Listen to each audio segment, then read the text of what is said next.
everybody to Towers and Gods here with episode 107. We are joined here in I don't know where I was going with that. It sounded like I was giving a wedding thing. I don't know what that was all about. 107 episodes in though, we're all family. Like we're all, right? I mean, today, this is Towers and Gods, Tower of God plus D&D. You know, if you ever wondered what this series was about, feel free to stick around, give it a shot. You'll kind of get the vibe of what we do here. It's a prequel story of Tower of God, so set a few years in the past, a good couple tens of thousands of years before Bomb's journey in the tower, and set in a D&D format. So, yeah, I'm going to introduce our cast members. We have Sun Woo as Lopobia Woo.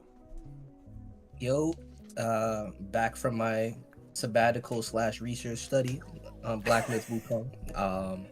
Just lots of notes were taken. Okay. There will be, if you played the game, there will be a lot of things in Wu's future that are going to be added. That's all I'm saying. Let's go. I expect your thesis on my desk by Monday. Yeah, I was gonna say. You didn't check. It's already there. Okay. He's on it. Okay, I can't get into the pipe. I would talk about it, but I can't. Okay, we have Hannah as Ha Eden. Hello, everybody. Welcome to the stream. We're on a timetable, so let's keep going. Let's go. Hannah's like, chop. We have a deadline. We have Millie says Brad Bronson. I once know a man. I cut out his heart, ate it with the liver, and had a nice shandy with it. It was delicious. What the? Good story, bro. Good story. And we have Isaiah as Khun say. Gotta wait. All right, Joe. I think this intro is pretty good. Yeah. Let's take it from the top before we go live. I think if you cut out all the stuff about like a wedding intro, that was weird. Let's move on. I just don't even worry and I think about we should that part. start with Milios' story. That was really intriguing. I think Okay. that'll bring the viewers' attention in. It's because I said, I all I meant by that was like, we are gathered today. That's basically what I said, and it was just No, weird, I understand, you but know? it was unnecessary. We don't need it. We just Dearly start beloved, from I the top. basically said that. It was weird, you know? And we Dearly have... beloved. Aww. Yeah, you guys are dearly beloved. Okay, let's move on. We have Ruka as Ace. Hi, we're good. Cut. We're fine. I'm doing my part. Oh man, cut this whole episode. Yeah, you know what? my Back to the part. drawing board. This is a mistake. We'll see you guys next week. This is bad. Whatever This is Isaiah says, I can say. Look, Anyway. just say hi. My name is Ruka. That's it. Yeah. Hi, my name is Ruka. Anyway, we are here. Thank you guys for being here. I'm gonna go ahead and read some super chats because they are coming in here, which is great. DQ Senpai with the $5. Thank you so much. Pokemon Fact: Cuffing and Weezing's originally, I know this one, they were originally named LA and NY, referring to Los Angeles and New York City for being big polluting cities. I did know that. And they changed the names. Yeah. Coffee. Just go LA sends out like a pollution Pokemon. That would have been crazy. That would have been nuts. That was wild. Thank you, DQ You're Senpai. disrespectful for that. Little bit, yeah, you know. Master Gold with the 1999 Kirby fact. Okay, King DDD has 2 voice actors in Smash Bros. He's voiced by Smash and Kirby creator Masahiro Sakurai, and in the mainline Kirby games, he's voiced by Shinya Kumazaki, the current director of the Kirby series. That's cool. I knew about Sakurai, but not the other one, the other person that voices. So that's cool. The Kirby creators and directors voicing Kirby. That's really cool. Or King DD, I guess. That's really fun. Thank you, Gold, for the generous super chat there. Kaida with the $9.99. I can't wait. Wait, what? Wait, this is weird. What? Wait, did you see this message before you No. made that joke? Wait, this is weird. Kaida, I'll just read the message. I was making a joke about the thick rock dudes and Right, and then it tied it. Black Myth Wukong. I mean, if you're part of the Wow. Discord server, we've been talking about Mecha Bulwark for You a have? while. Okay. Yeah. I didn't even realize. Okay, Kaido with the $9.99. I've not been plotting. I can't wait to see the Battlefield utilizing Leviathan weight autonomous robo-killer, or Bulwark, next arc. Machinists for the win. Hey. We see you. We appreciate you. Dude, right before stream we were talking about Mecha Bulwark. I had no idea this was a thing. That's awesome. Thank you, Kaido, for the $9.99. Oof. What have you been doing, Ruka? Oh my god. Nothing. With the chat. David, I try my best. Okay, I try my I know. best. I'm kidding. I'm I kidding. try. David with the doesn't need to super know. chat. I think that's 10 pounds. Thank you so much, David. This is the first time catch you guys live. I mostly watch VODs. I want to say thank you for making this masterpiece of a series. Hoping the series continues and surpass One Piece. Oh my God, David. Thank you so much for that. First super chat. Didn't Hold we on, already surpass one? Milios I had think we thoughts. did. Milios had thoughts. What was that, Milios? You're muted, dear. No. It's cool. It's cool. Are you No. opposed to us surpassing One Piece? I thought we did. I'm just saying, like, I think we did. in hours. in hours we have. If you're talking episode count, then Okay, No, yeah. we'll never No. pass the episode. I don't think we're past surpassing episode count. We'll be I think here it's the 30 hours. years from now. That's not happening. But yes, I think we actually have either gotten close or passed One Piece in hours, which is pretty crazy. I think So the chat's mentioned that we passed. I think so. Yeah. Shout out David. Appreciate you. This series shall continue. I can't promise as many episodes as One Piece. I'm pretty sure that would be an issue for some of us, but we will continue as long as we can and as long as the story allows. You know, until we get to that satisfying conclusion. That's sad. Let's not talk about endings. You know, that's a bit No. sad. There will be an ending. Is that a sad fact or is that fine? Can I say that? Like, there will be an ending. Stories need endings, and they need to do. be good. Then we'll Exactly. take a week off and start the new campaign. It'll be Right. Either way, thank you very much, David, and thank you for the super chat. I'm glad. VOD Squad, let's go. Shout out. Let's go, VOD Squad. Yeah, so those are the super chats. Thank you guys so much. I see DQ Senpai watching this on HD TV. It's a great experience. Your HD television. Hey. Dude, that's awesome. Shout out to you. Should I scream? Just kidding. No. I mean, you could hear me scream in HD. It Much would be concern hilarious. there. Scream in HD. Why Is that on a... earth? The audio's not in 4K. Yeah. like, I mean, it could be. She's Dude, like, this "You surround clearly never sound. heard me scream before. this 4K audio is I can so scream in high good. definition. I can scream in standard. Hey, like, look, what do you there want? are Come on, Bose come on. speaker I'm sound versatile. systems, and those Oh things are my 4K for sure. Okay, all right, fair enough. Well, regardless, thank you all for the support. Leave a like if you enjoy the series and if you want to support us and support the episode. Any thoughts from the cast members before we dive on in? Let's go. Is Let's there go. any chance that I can get Severina's pocket information this episode? Oh my lord. Nothing is impossible in the tower, friend. that- However, But yes. yeah, but it's gonna That's be Joe's version of interesting. you. As long as it's not a Certainly try. 0% chance, I'll take it. No, it's not zero. It's not zero. Okay. Ooh, Wu about to make a name for himself. You gotta do it. Any other thoughts from the cast?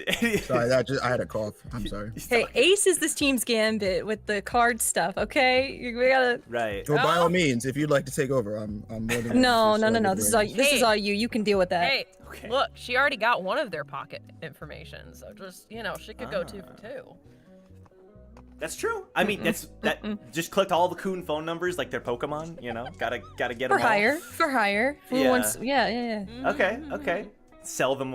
You can sell them. Make some bank for the club, for the guild. That sounds good. Kun Silva just suddenly has all these ads. And, like, Yeah. his numbers What get the sold hell? to the tower. Tower Treat it like- ads. Hannah, just treat it like a Pokédex. You gotta collect all the Coons. Yeah. Edwan's the last one. Then you good. Starts getting I messy. mean, Like. Edwin. If Y'all gonna be he's hunting for a home, while. me above table will be like, hello, are you there? Even Dean will be like, ah! All right. Well, with that said, then we'll see if Silva's contact information gets sold. Lots on the line today. We'll find out. As far as what happened last time, we had some great moments with the team. Eden and her father Sigmund shared this very deep conversation and got to resolve a lot of the issues that were brought up in the previous episode before that one. And Sigmund ended up staying overnight at the suites. The team recalls it suite. Everyone's kind of preparing to head to the Khun estate today for phase 2 of the meeting. And Hope was brought here safely by a very nice sweet lady who made sure that he got there a-okay. Right. And did I say something wrong? Are my facts not there?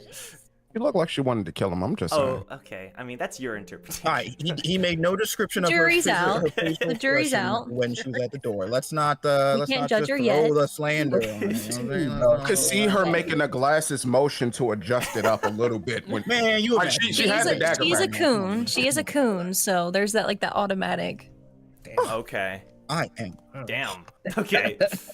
Yeah, cool. Well, with that said, we're gonna go ahead and hop on into the episode, but we're gonna start a little bit differently today. We're gonna start a little bit off the wall, because you're all, we're at the suite, right? But we're gonna see something in the past. We're getting a little bit of a flashback, something that took place over the time skip. We're gonna start there. So we'll see what's going on with that. I should probably have picked the music beforehand, but it's okay. This is good. Okay. So, woo. This would have been during one of the many, maybe not many, but during one of the times when your team during the climb would have met with Iceer. Whether you liked it or not, Iceer once or twice would have stopped, met up with you guys, maybe a little bit of training here and there. Father would have shared some words with members of your team. And while Father, or any of the bishops or knight, they never intentionally would have requested a meeting with you, this would have been during one of the nights where you probably would have just been wandering around, or maybe you were out, coming back in, whatever, example you would like to offer for you, just kind of wandering the halls perhaps. And of the Xeno, or a mini Xeno. I think the Xeno itself. I mean, around this time, Wu wasn't sleeping, so I would right, say that yeah. probably just... So he has to spend the time some way. And then you would have heard crying down the hall. Someone sobbing, crying. You can tell that they're trying to keep it to themselves, but you can't help but echo down towards the hall where you are located. And what do you do once you hear this crying? I mean, usually we would probably try and see who it was at the very least and decide if he should mind his business or not. Find out who it is before entering? Yeah. Mm-hmm. Okay. Would you do it with your observer? Would you try to sneak over? No, he'd probably try and just be stealthy about it. Okay. See for himself. Well, we could do a stealth roll just for fun. Okay. To see if you can get close enough to detect who it might be. See. That's not great. So that's gonna be a 7. Okay. So as you approach the room, it is coming from a room that is connected to the hallway. You don't know whether or not you're sneaking enough that they don't notice you, but you do realize who it is. You kind of peek around the corner, and you would have realized it eventually, just based on the voice as well, that it's Fluxvolk in the room. And you can see that she has her face in her hands, and she's kind of rubbing her shoulders like this. Actually, I forgot to mention this, but I want to give a bit of a disclaimer at the start of the episode. I did forget to mention this, that this series is mature, 18 plus. There's some disturbing things that we cover, so if topics like violence or self-harm are not in your if you would like to skip ahead or maybe skip an episode, just be warned that we do cover some topics like this. But you do see that she's in distress, and she does eventually kind of stop. Woo. She calls your name. Woo. Are you there? Everything okay? You can see that she's intentionally trying to... She takes in a very shaky breath, and then kind of a very shaky exhale as well. You can see that she's kind of lets go of her shoulders, but there's scratch marks where she was kind of... where her fingernails were. And she kind of puts a hand over her mouth. And she looks at you, and there's a pain in her eyes, but she doesn't directly respond to you. I would say we would try and approach her and try and comfort her. Sure, she's sitting on a bench. So if you were to sit down next to her, she would look over at you. It's nothing. And her voice kind of goes deep, and then she kind of clears it. Father always says I feel this way because of the tower. I'm fine. She kind of wipes some tears. Your definition of fine. Oh. Oh, for a monster like me, it's normal, right? We don't belong here anyway. Don't say that. I'm just wearing flesh like a costume. I'm not a person, remember? And even as she says it, she like kind of like, she knows that she's already been through this and that she shouldn't be saying this again. Yeah, I was gonna say you're more of a person than some other people I've met.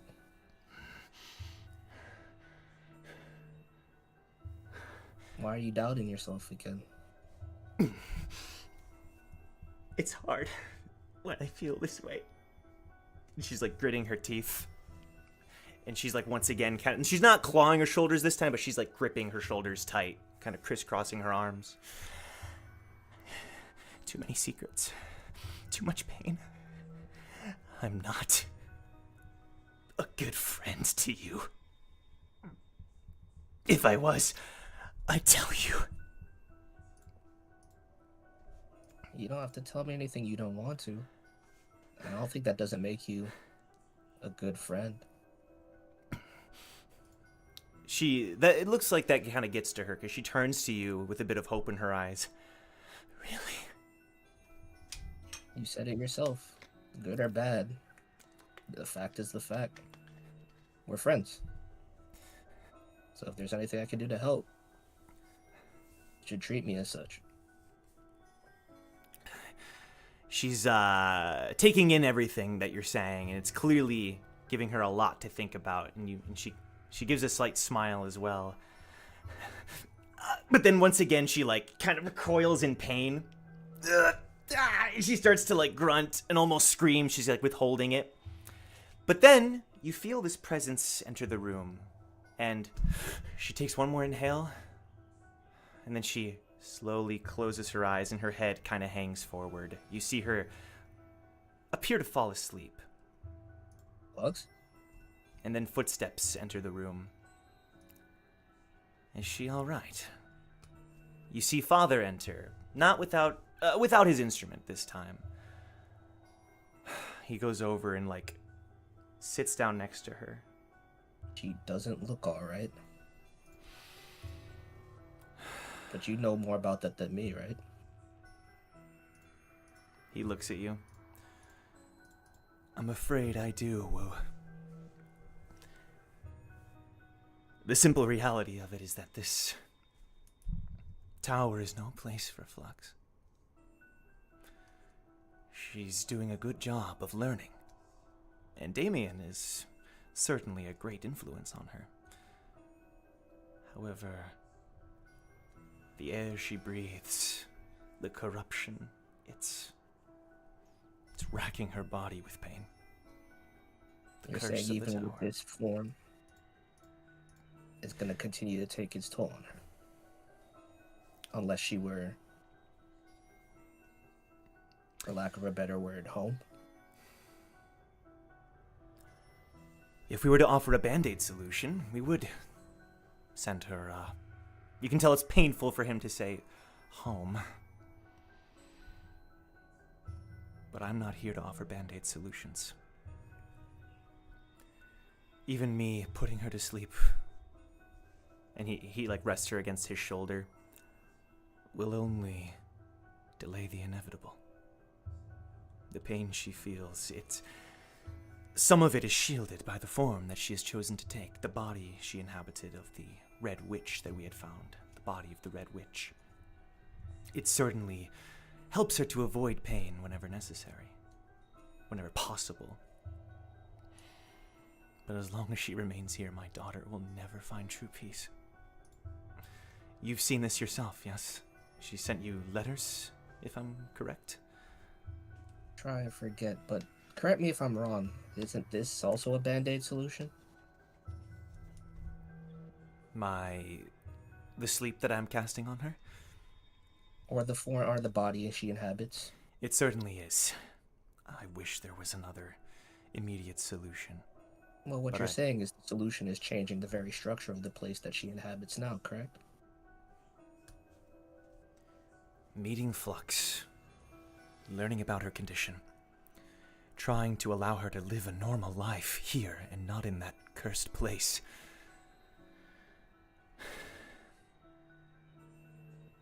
I'm sorry, I shouldn't call it that. You can tell he has like some personal kind of feelings about what maybe like his wife went through there. Mm. The place isn't cursed, it's simply dangerous. There's a peace there that I've heard is quite tranquil. What I mean to say is that it helped me awaken to the fact that the place that we all live, this tower that we all just assume is all that there is in our lives, it's poisoning us. In her case, more obviously, but for the rest of us, it poisons our hearts and our minds in ways that we don't realize until it's too late. That's why I want to fix it, not just for Flux, but for you, for everyone in Ice here, and for everyone in the tower. Sometimes to fix things, you have to break them first. Is that so wrong? No, it's just a fact. I believe I would tend to agree. And then he, his Cittern gets like summoned as if from like an inventory or just from nowhere. And he starts strumming it with Flux leaning on his shoulder. And your timing didn't have anything to do with the fact that she may or may not be withholding some information from us. He's not a good friend, according to her. Whenever she enters one of these phases, she starts to blame herself for all the struggles and problems that you all deal with. I will not deny that there are things I have withheld from you. Things that if I were to share with you, could alter the course of the future in ways that are nothing less than destructive. Yeah. Everyone has their secrets. My concern is her. You're not lying to her, are you? No, I'm not lying to Fluxfolk. Then But you're free to keep your secrets. It's not like I could pry them from you anyway. However, there should be a price. You want to keep yours, then we can keep ours. And seeing as how you need to keep us around, can leverage a few more favors, right? Of course, I've always said I would love to do everything in my power to assist in all of your climbs and journeys. As much as I can, as someone with a connection to the workshop and to the tower as I do. That's what I was actually curious about. Seeing as how you're going to keep your secrets, we won't solve anything about the grander issues here, but I do need something in the meantime. By all means. Roses. How was that body constructed?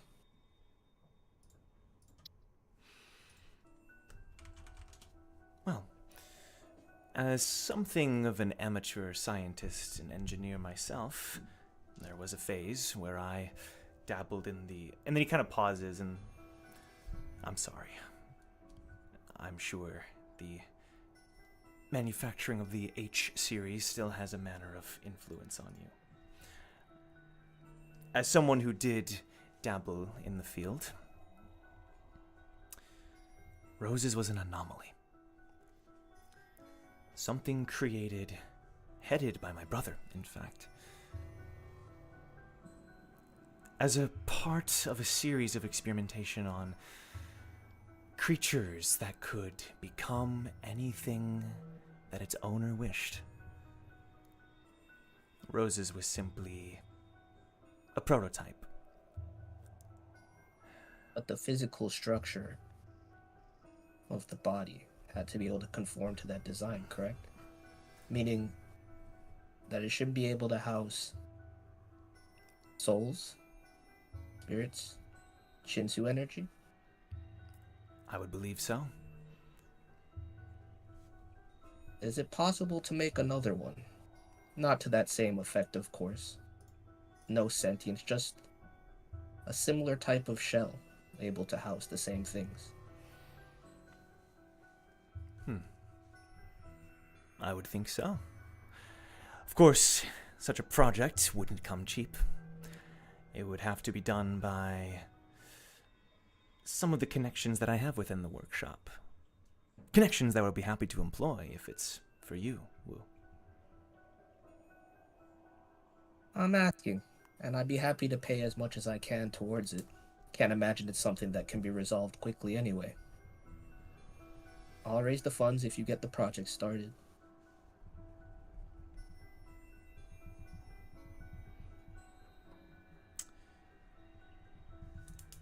Let's talk. I'd be happy to get this started. I'm curious to know what plans you may have, but of course, you are not obliged to share with me. You can know. I'm asking something of you. I'm willing to share the information. See, I talked to somebody in my family recently about this creature that we encountered before heading to the demon realm. See, interestingly enough, I have fragments of its deceased corpse in the gourd here, and John was somehow able to seal its spirit inside of me. I was just wondering if I could place it somewhere else. Make it a new body, perhaps. Rose's creature. You wish to resurrect it, but in a different form. Yep. Basically. See, the creature didn't have any innate malice. Not that I could detect anyway. It just seemed to have a singular directive. With that removed, could be a pretty good asset.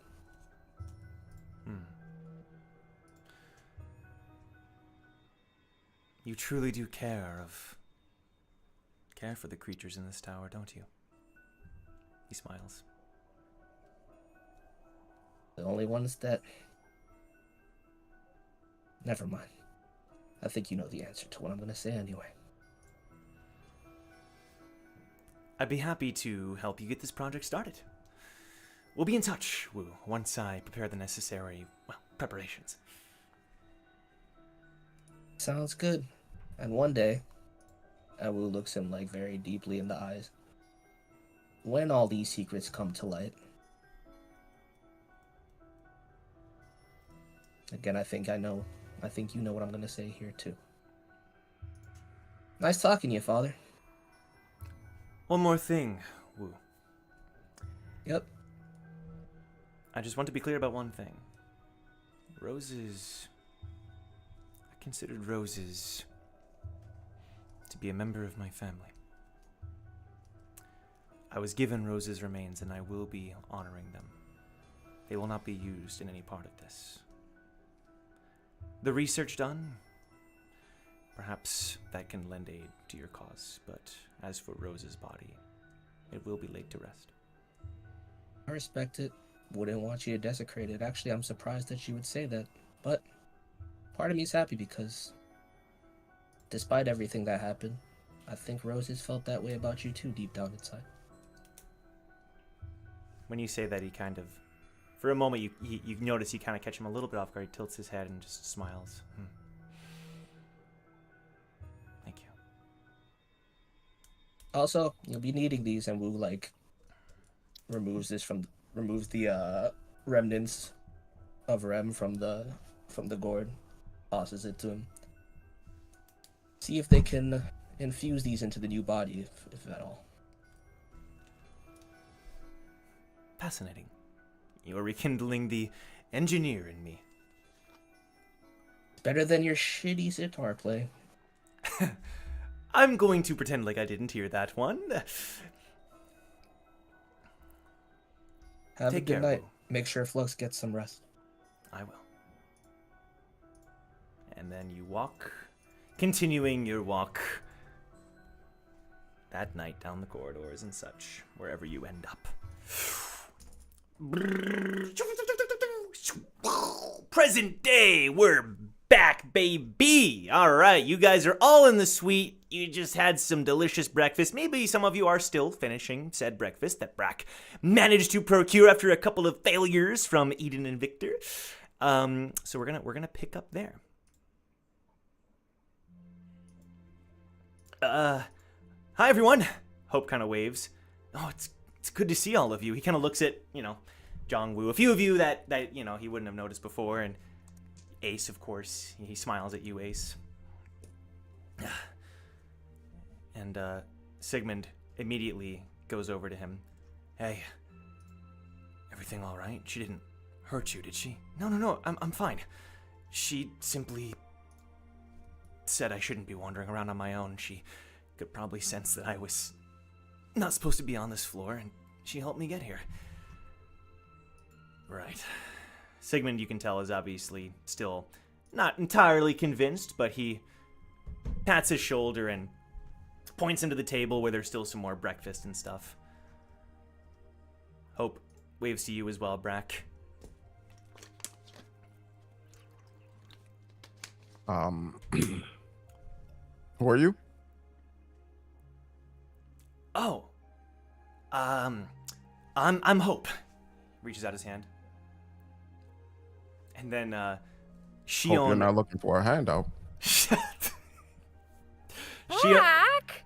Shion whispers in your ear, Nissan's son. Nankosaka. Oh. You'll have to forgive him, Hope. He's kind of an old man. Oh, right. Wow, okay, yeah. He looks a little confused, but continues on. How is everyone doing?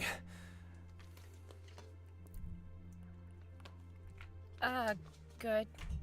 I'm concerned why she followed you here. Yeah. I mean,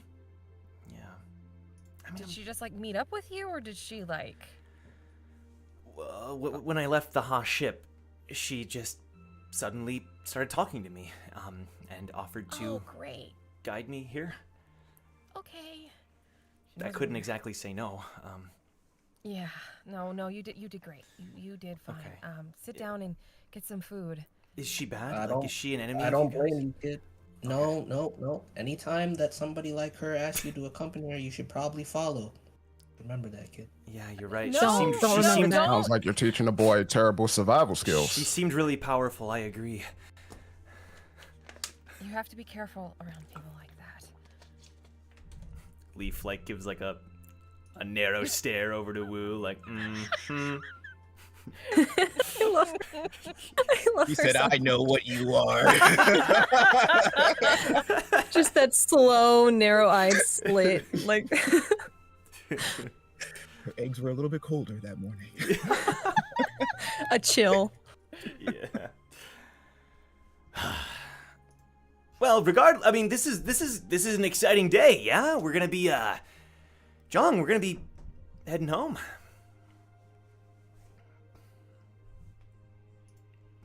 Jeong? And you notice that he's just he's staring at his food.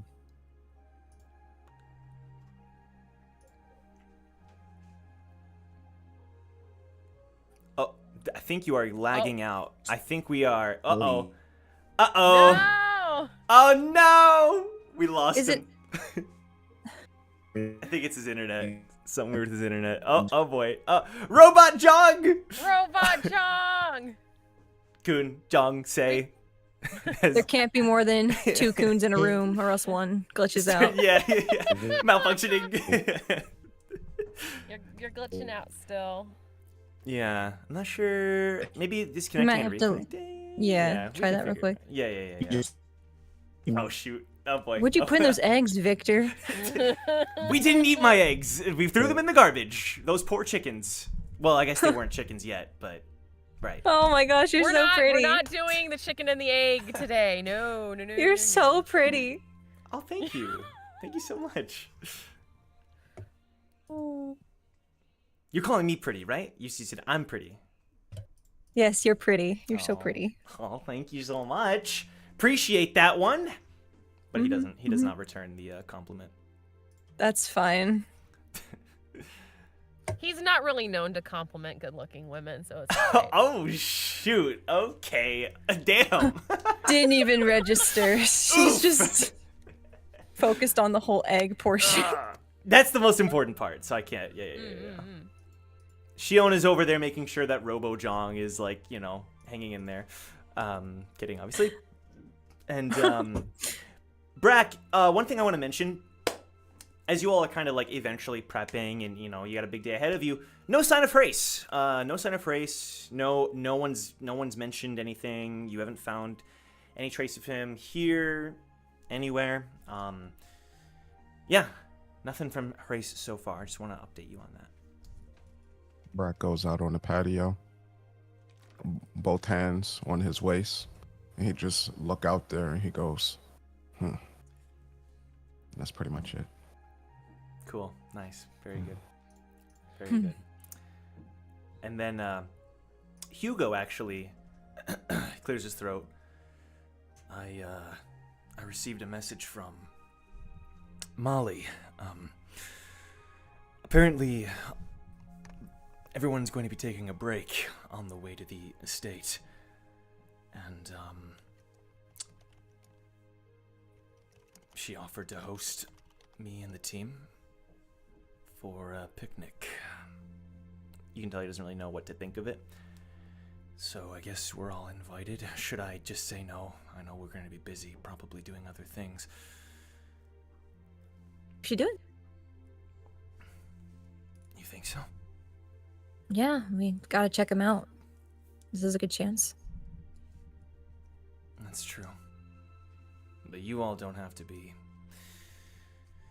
You all don't have to be there. It could just be me. That would be fine, too. Do you want it to be just you?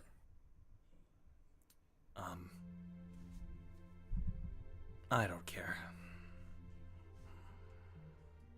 Well, I'm curious, so, I'd like to go, but I have a meeting a little bit beforehand, so. Right, yeah. I'll let you guys know. You can tell he's like kind of nervous about it. Meanwhile, Sigmund kind of, at Eden, you would have kind of like rejoined with Sigmund. He would have like, back to the couch, and he starts kind of helping you, like doing your hair for the day, something he used to do for you, back in the day. Back in the day. Yeah. She'd probably be sitting, like, if he's on the couch, she'd sit in front of him, like, crisscross applesauce, just... Sure. For sure. Yeah. We probably have a second or two before we get to the, before we start leaving. Did you want to talk to Duma? I mean... I think I need some clarification from him, because... I'm just curious how he figured this out, and... Why now of all times would the family want to protect me? I know he's trying to do his own thing, but like... Especially like...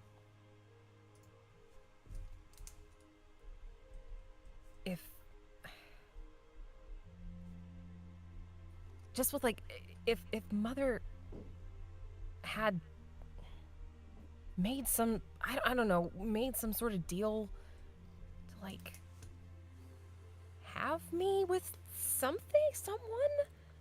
and then brought you in, like, and this doesn't make sense. Yeah. To be fair, I will say this, and she'll like turn around. Maybe the best thing she's ever done in her life was bring you. So, I'm very thankful for that. She'll sit on the couch next to him. I don't know about that. Oh, hush. It's true. But still, like, nothing makes sense now. Like, I couldn't understand. I mean, in the past, like, it made sense. Like, oh, she had all these hopes on a daughter that was, like, supposed to do all the things and didn't. But, like, if there is something weird about me, then why would she... Well, I wouldn't use the word weird, but different. Well, me. I feel weird. I've always felt weird, but definitely different. But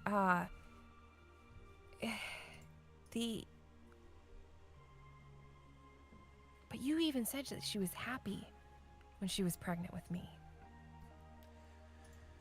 and then that changed.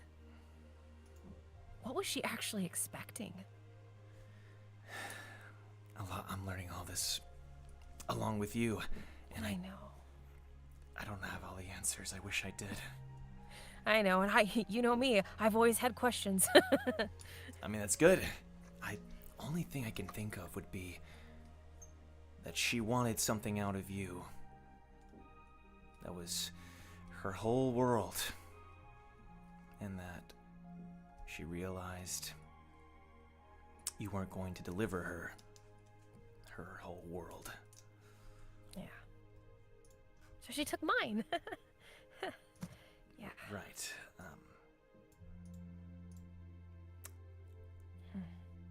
We'll find a time to meet with Duma and Scopio.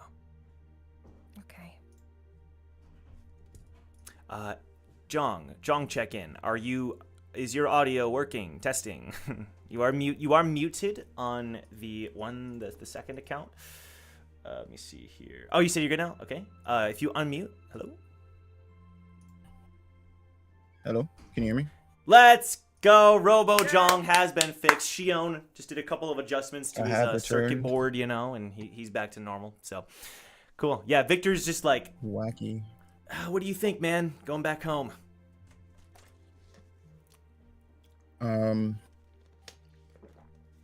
Yeah, so you can tell that he's just like staring at his plate.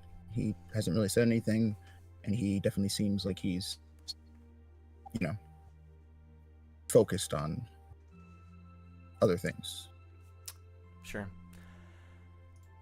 Shion just looks over like, okay, obviously this is more than just a homecoming, Victor. I think that'd be obvious, right? Yeah, of course. I mean, my geography skills aren't exactly the greatest, but it is possible. Thank you so much. It is possible that we could make a couple pit stops on the way. Kind of looks at Ace like he did kind of briefly suggest this kind of before, I believe. The idea of like maybe you guys want to meet some of the people I know. I mean, it was before my time, I guess you could say. I was a different person back then, but could be fun. I know I don't have the most interesting life story, so maybe this would be a good way for you all to know what little there is to know about my life story. What do you guys think? You know how long I've waited for this, bro? Yeah. Actually. Eden, woo, hey. I'm delivering, at long last. That's good, right? See, I'm a show don't tell kind of person, that's all. Yeah, better late than never. Oh, thanks, Woo. You're a don't show, don't tell person. What do you mean? Eden? She's talking with her dad. You didn't hear any of that. But Sigmund did, right? No. Well, he probably would have heard Yeah. me like. Okay. I was gonna say like. Just under her, literally she's like right muttering there. under Yeah. her breath, like he's probably like braiding like the fronts of her hair. And she's Yeah. like, what the heck? And she's like, what? You've got quite the wacky team. What's his deal? Looks at Victor. Oh, well, see, we've been asking that question for like the whole climb. So, dunno. A mysterious one, huh? Uh-huh. Very mysterious. So he's trustworthy? Yeah. Mystery and Khun don't go super well together, from my experience. The fact that we have two of them on the team and they haven't killed each other yet, I still count that as a win. They've tried a few times, but like... Sure. They didn't really succeed. So we're making it work. Making it work. He like narrows his eyes at Victor. It's not always good to have someone like that on the team. I won't judge, of course, your guys' present situation, but if you ever need me to step in, just let me know. I'll definitely let you know. Cox shotgun. But- Sorry. I mean, did you have teammates like that, or were you like constantly on different teams, or like? I'm just so interested. No, I had teammates. I had teammates we never once asked about each other's past, but it was more. They were teammates more for convenience rather than what I'm assuming all of you have here. You've been together since floor 2. That is impressive.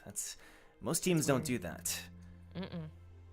This whole thing's been weird, but we're connected to weird things, so like, you know. Is that the only reason you all are together? Because you're connected to those weird things? I would like to think not. Okay. I'd like to think not either.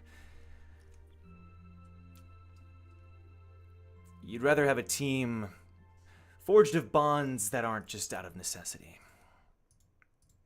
Yeah. Necessity can make you desperate, and desperate people do bad things. Exactly. So everyone's kind of preparing. This is a moment for like everybody who's here can take some time to prep some stuff. I want to do a quick thing. So Jeong, we don't have to do an entire flashback for this, but during the previous night's meeting with Brooke and Zushi, Brooke, when she had pulled you aside and talked to you, she wouldn't have said anything, but she would have handed you something, kind of discreetly, I should say. And once you take a look, you know what it is, so we'll just leave it at that. Yeah. I want to make sure I mention that. But yeah, so there's a couple minutes here for people who want to take some time to prep before kind of heading out. There is going to be an announcement that may help shape what you all choose to do. So I'll probably go ahead and just do that now. You all get like instructions on your pocket. It basically says there's going to be a bit of a caravan of people. So like not everybody can go onto the floating ships for like purposes regarding like family policy, whatever. We don't want too many people kind of from different families. So there's going to be some people who are going to be boarding the ships, but most people are going to be traveling on mounts and on like foot and stuff, but mostly on mounts that are being prepared. The people who aren't on the ship. So that is one method that you can get there like by that evening, because the goal is to kind of get there and then hold the meeting that same night. So that is one way to get there. So this is going to be a time. Now, Victor does suggest maybe kind of heading there differently. Like, he kind of brings up the idea and the thought that you all could get there. You could take the mounts, but you don't have to travel with the main group, because he maybe wants to show you a couple places, a couple spots that pertains to, you know, when he used to live on this floor and such. So that is one thing he does offer and suggest, but take a couple minutes maybe as a team to figure out like how you're going to proceed here.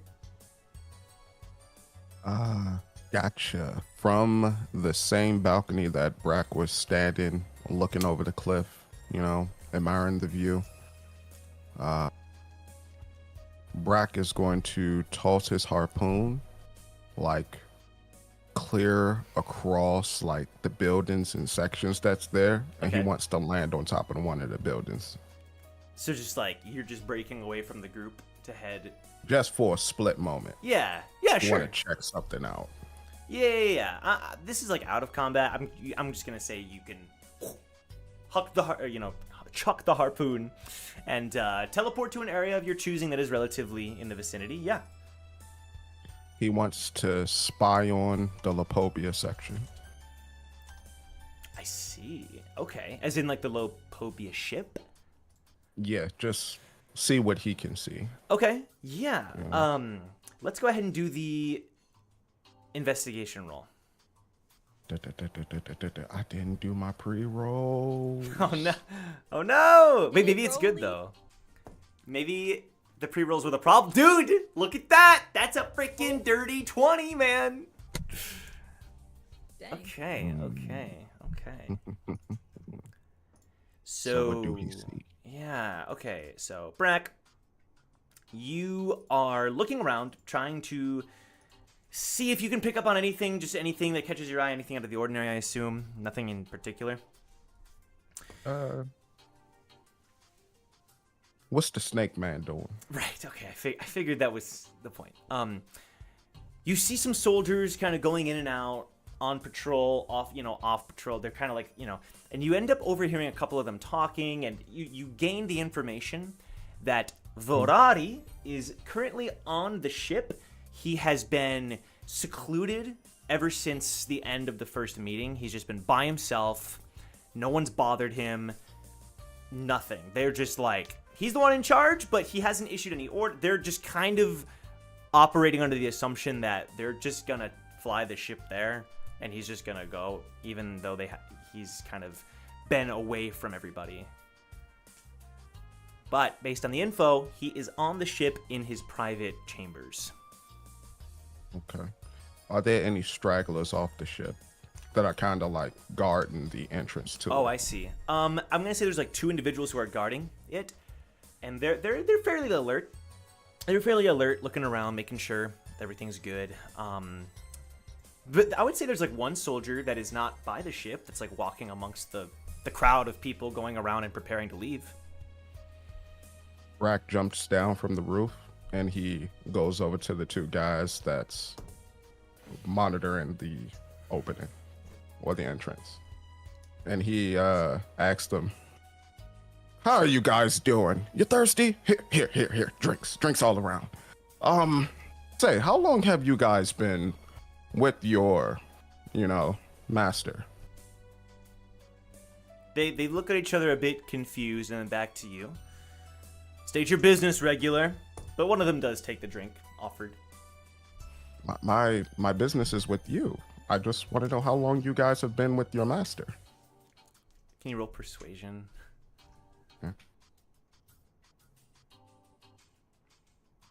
Big bucks, no whammies. Can't get them all. 12. For what purpose do you wish to know this? I just want to know how you strapling young men are able to handle and manage such a tight ship. And for how long? We I have was trying to worked. see if I can learn some things. We are members of the Lopobia army. We've been working here for many years. And how long have you been stationed with your master? Vorari is not just our master. We were assigned to... And then the other soldier's like, "Why are you telling this? Regular! You have no business here. Now move along." I'm sorry, good sir. I apologize. You guys enjoy your day now. And Brack just, as they're looking at him, they blink and he's gone. Yeah, sure. They kind of like look at each other, like look around for a minute, and then one of them starts drinking the drink that you gave. Suckers. That was part of the polluted brand. All right. Rip. Let's head back to the old hotel. Okay, great. Now, I don't want to interject too much, but other people on Team Recall, plans as far as like, there's going to be a caravan of people moving there. Obviously some of you are going to want to do things before this happens. So this would be a time just like, whether it's like telling the group what you want to do, because I think one of you, I don't know if you're going to say it now or if it's going to be during the journey itself, if you want to travel with the main group, if you want to travel like separately from the main group, and then of course things that you'd like to do like before you leave. This would be the time to just clarify that for your character. Go ahead, Ace. Yeah, go ahead. Just really quickly, she'll go over to Hugo. I got a message too. From that guy. Luke, yes. He asked me to meet him 30 minutes before we leave at the edge of the abyss and to preferably come alone, so I'm sure it's fine. Might be Why does he trouble though, want you so to go alone? he's just said trouble. And It's awfully vague. He It says as if is. like he's never been vague before. it is, but I'm just letting you know since you're the only one aside from. No, you're the only one that knows about him. That if I don't come back within that certain allotted time, that's where I was. Are you So. sure you'll be fine? I'm sure. I'll be fine. Is I'm your not- is your pet is Poker going with you? Caught yourself there, bud. He's in the lighthouse. He's in the lighthouse. I keep him in there. Unless you want to watch him. No. He'll be safer Ace is with you. laughing. Yeah, I thought so. No. But anyway, just wanted to say that's where I'll be. Should be fine. Should be quick, and then there's your family picnic, and I'm sure everyone will want to go to that too. So Well, she's yeah. good. No, he's just gonna say we'll figure things out. She's on like that high energy where she's like everything's gonna be fine. All right, next person, and it's like bouncing around Yeah. to avoid that. So she'll also tell Eden real quick the same sort of like, hey, I gotta part from the group real quick. You know, if I don't come back, Hugo knows where I am. What? What? What? What are you? What do you mean? I just- You're just I gonna just have to meet someone. meet you know. meet someone. Yeah, just a very quick rendezvous. Who? Just You some move guy. fast. The black dress some- is working for you, but like who? She did not think this through. Just Yeah, like- this wasn't a good idea. yeah, she was just thought she could get away with that. No, just some guy, nothing to look into. If it goes well, I'll tell you about it later. And she's like looking between Eden and Sigmund, like, hi sir. Nice. Hello, sir. Yeah, hello sir. So yeah, good. Wow, look at your team does well at communicating, Eden. This is great. No, they don't. She's like the only one. Do you notice the guy on the balcony? He's gone now. He's Oh, yeah, I probably did going to be in notice. jail in about 5 minutes. I So did. we'll have to bail him out before we go to the estate because that's a normal thing that I have to do often. That's why I have no points. But it's fine. It's fine. That was the guy that got attacked at the meeting, yeah? Uh-huh. Yeah. I can sense something interesting about that one. But regardless, have fun on your date, Ace. Not a date, sir. Sigmund, sir. Oh, my apologies. Mr. Sigmund. You can just call No, me it's Sigmund. okay. Sigmund. Oh. And she's like gonna like nod and bow, like slowly back away, like she does whenever she gets in an awkward conversation with Eden. Nice. Eden is just like looking at her like bemused, but also like, is she flirting with my dad? Oh my god. Oh no. Neither First time? confirm nor deny. First time, yeah. It's awkward. First time. Ooh. Flirting with teammates' dads, yeah. Oh Spill the boy. tea. Scoot over to him. Okay, so Ace is gonna go do that soon. Is there anyone else who wishes to make plans? No, well, Woo, yeah, you wanted to say something. Oh, we was just gonna ask Leaf. Yo, so definitely want to tag along for whatever Victor's got going on. You want to come? Maybe film something for the channel. It's kind of been stagnating for a while. I know, we've been so busy. These tests and everything and not always having good reception. Yeah, I think Victor wants the whole team to be there, so we can definitely make time for that. Do you have an idea for content? I do, but I don't want to say. Let's just film it, and if it works, then it works. We're not filming Victor's tragic backstory, are we? Oh, why would you say that?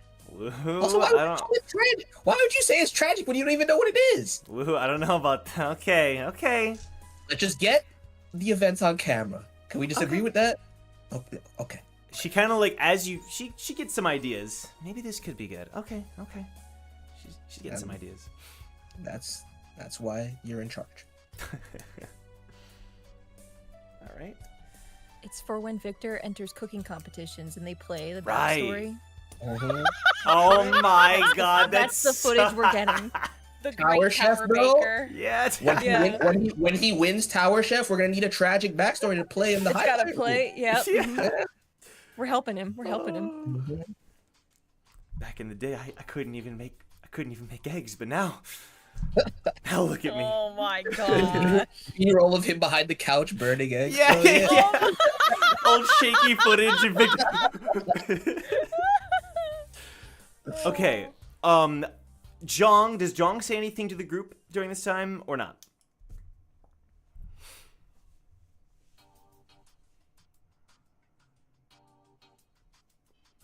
We can't hear you. Like, it's not even a robot. It's like there's no audio coming from your end. You're unmuted, but no sound. Yeah, no sound. Well, this is weird. Well, this is weird. Could be an Check your input thing. settings. Input settings, something like that. Shion starts tinkering with Robo Jong once again.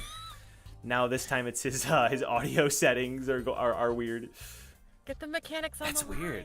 Yeah, we've never had this happen. Okay.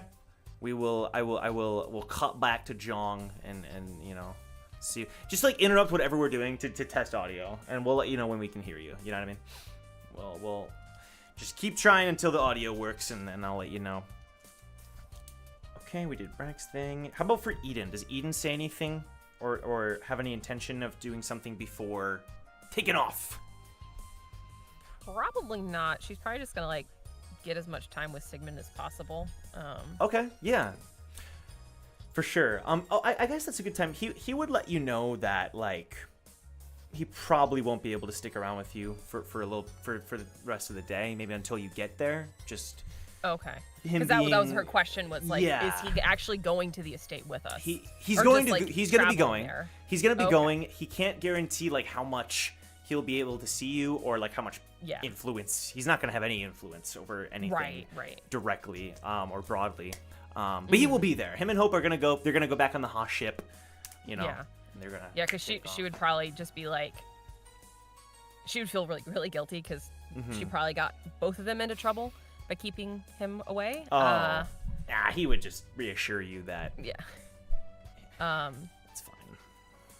But yeah, like she would just tell them to like, you know, be safe Yeah. and like Okay. keep an eye out for Severina because that's not concerning at all. I see. Okay. And she would, you know, just, you know, if staying away from her keeps them safer, that's totally Sure. fine by her. She knows he'll be watching out the best of his ability. So, but she doesn't want to put him in danger, him or Okay. Hope in danger in any capacity. Yeah, it makes sense for sure. Okay. So after clarifying that with him, he would kind of get back, you know, and Brack has returned by this point. So he kind of, you know, he quickly see see. You're not in jail. I mean, he kind of like looks over to Eden like a dad, Yeah. you know. Red Leader, what did you say? That I'd probably have to bail you out when you disappeared off the balcony. That was one time. That was multiple times. Multiple times. The second personal time I had it experience, handled. Brack, personal. The second time I had it handled. The first time, yeah, maybe I misjudged the old man. I thought I could haggle with him. He was ruly. He was unwilling to cooperate. So You things were off. happen. I'm not even gonna. You attacked the Artlam guards. You literally like assaulted. They the deserved city it. Yeah, okay, but at the time we didn't realize that. Okay, all right. Brack is an excellent judge of character. Okay, got it. Got it. But like, the others aren't. Right. Well, I hope you had a nice, whatever you did when you left. Everyone, it was a I gave pleasure. one of the guards a diuretic. He'll be did crapping his what? guts out. Everyone, it was a pleasure meeting you. I'm so sorry, Papa. Please continue taking care of Eden. No, your friends are great. And he like goes around like individually, like shakes everyone's hands and such, you know. And he kind of goes over to Victor and you, hey sir, hello. Oh my gosh. Don't hold too many secrets, you hear? And he like grips his hand. You got it, sir. Yeah. He sees you. Yes, sir. Woo. Good. Alrighty. Hope, it's time to go. Yes, sir. It was good seeing everyone. Take care. Yeah, you be safe. Stranger danger, Hope. Stranger danger, okay? Don't listen to her, Even if they're- Hope. Not if the stranger looks like that. Woo! No! This is why I told Zushi to get parenting classes, because he's going to pass on his bad habits to you. Sorry. Sorry, I yelled right in your ear, Papa. Sorry. But yes, Hope, dear, stranger danger. Stay by Mr. Sigmund, okay? You can tell like part of him is like going through that like, I'm not a kid. But he doesn't say it. He's just like, I will. I'm always going to worry about you, okay? I will. It's what I do. It's what I ask Mr. Sigmund about my professional worrying career, okay? You're what? I was a mom, Hope. I'm a professional worrier. Oh, When you become moms, I see. when you become a mom, it happens. Right. Okay. Okay? All right. I'll be careful. I promise. All right. Love you. You be safe. Yeah, And you, she like gets in front of Sigmund. He's taller than her, so she's got to look up at him. You be careful too. I will. Don't worry. Duma has a spot reserved for us, and Good. even if worst comes to worst, it's not raining. My leg is gonna be fine. Plus, I healed it. Wasn't that cool? That felt great. Yeah, it's unbelievable what you're able to do. Yeah, we gotta talk about that too. Yes, we do. But I love you so much. too. So please be careful. And she'll I will. give him a kiss on the cheek and a. Yeah, he'll give you a kiss on the forehead and hold you tight. All right, everyone, take care. Bye, Papa. And him and Hope will leave. Kunjong say check in. Audio, check. How we doing? Immediate mute. Yes. Hello. Can Yay! you- Woo! Yay! Oh my God, he's alive. Okay, does Jeong share anything with the group about plans, about like how anything to do with like the upcoming trip to the Khun estate, or anything in between? Yeah. So, I think like while everything that has transpired was going on, Oh my he God, would sorry have about Just lightning pill. he would have made his move and attacked everyone. At long last. My plan comes into effect. No. He while everybody was doing all their stuff, he would have Yeah. been changing into his Khun Cyrus attire, and then like now is when he would have come out and for the first time kind of spoke to everybody. Okay.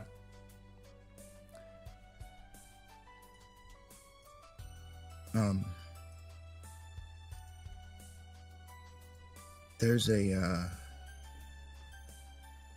stop I have to make before we get to the estate.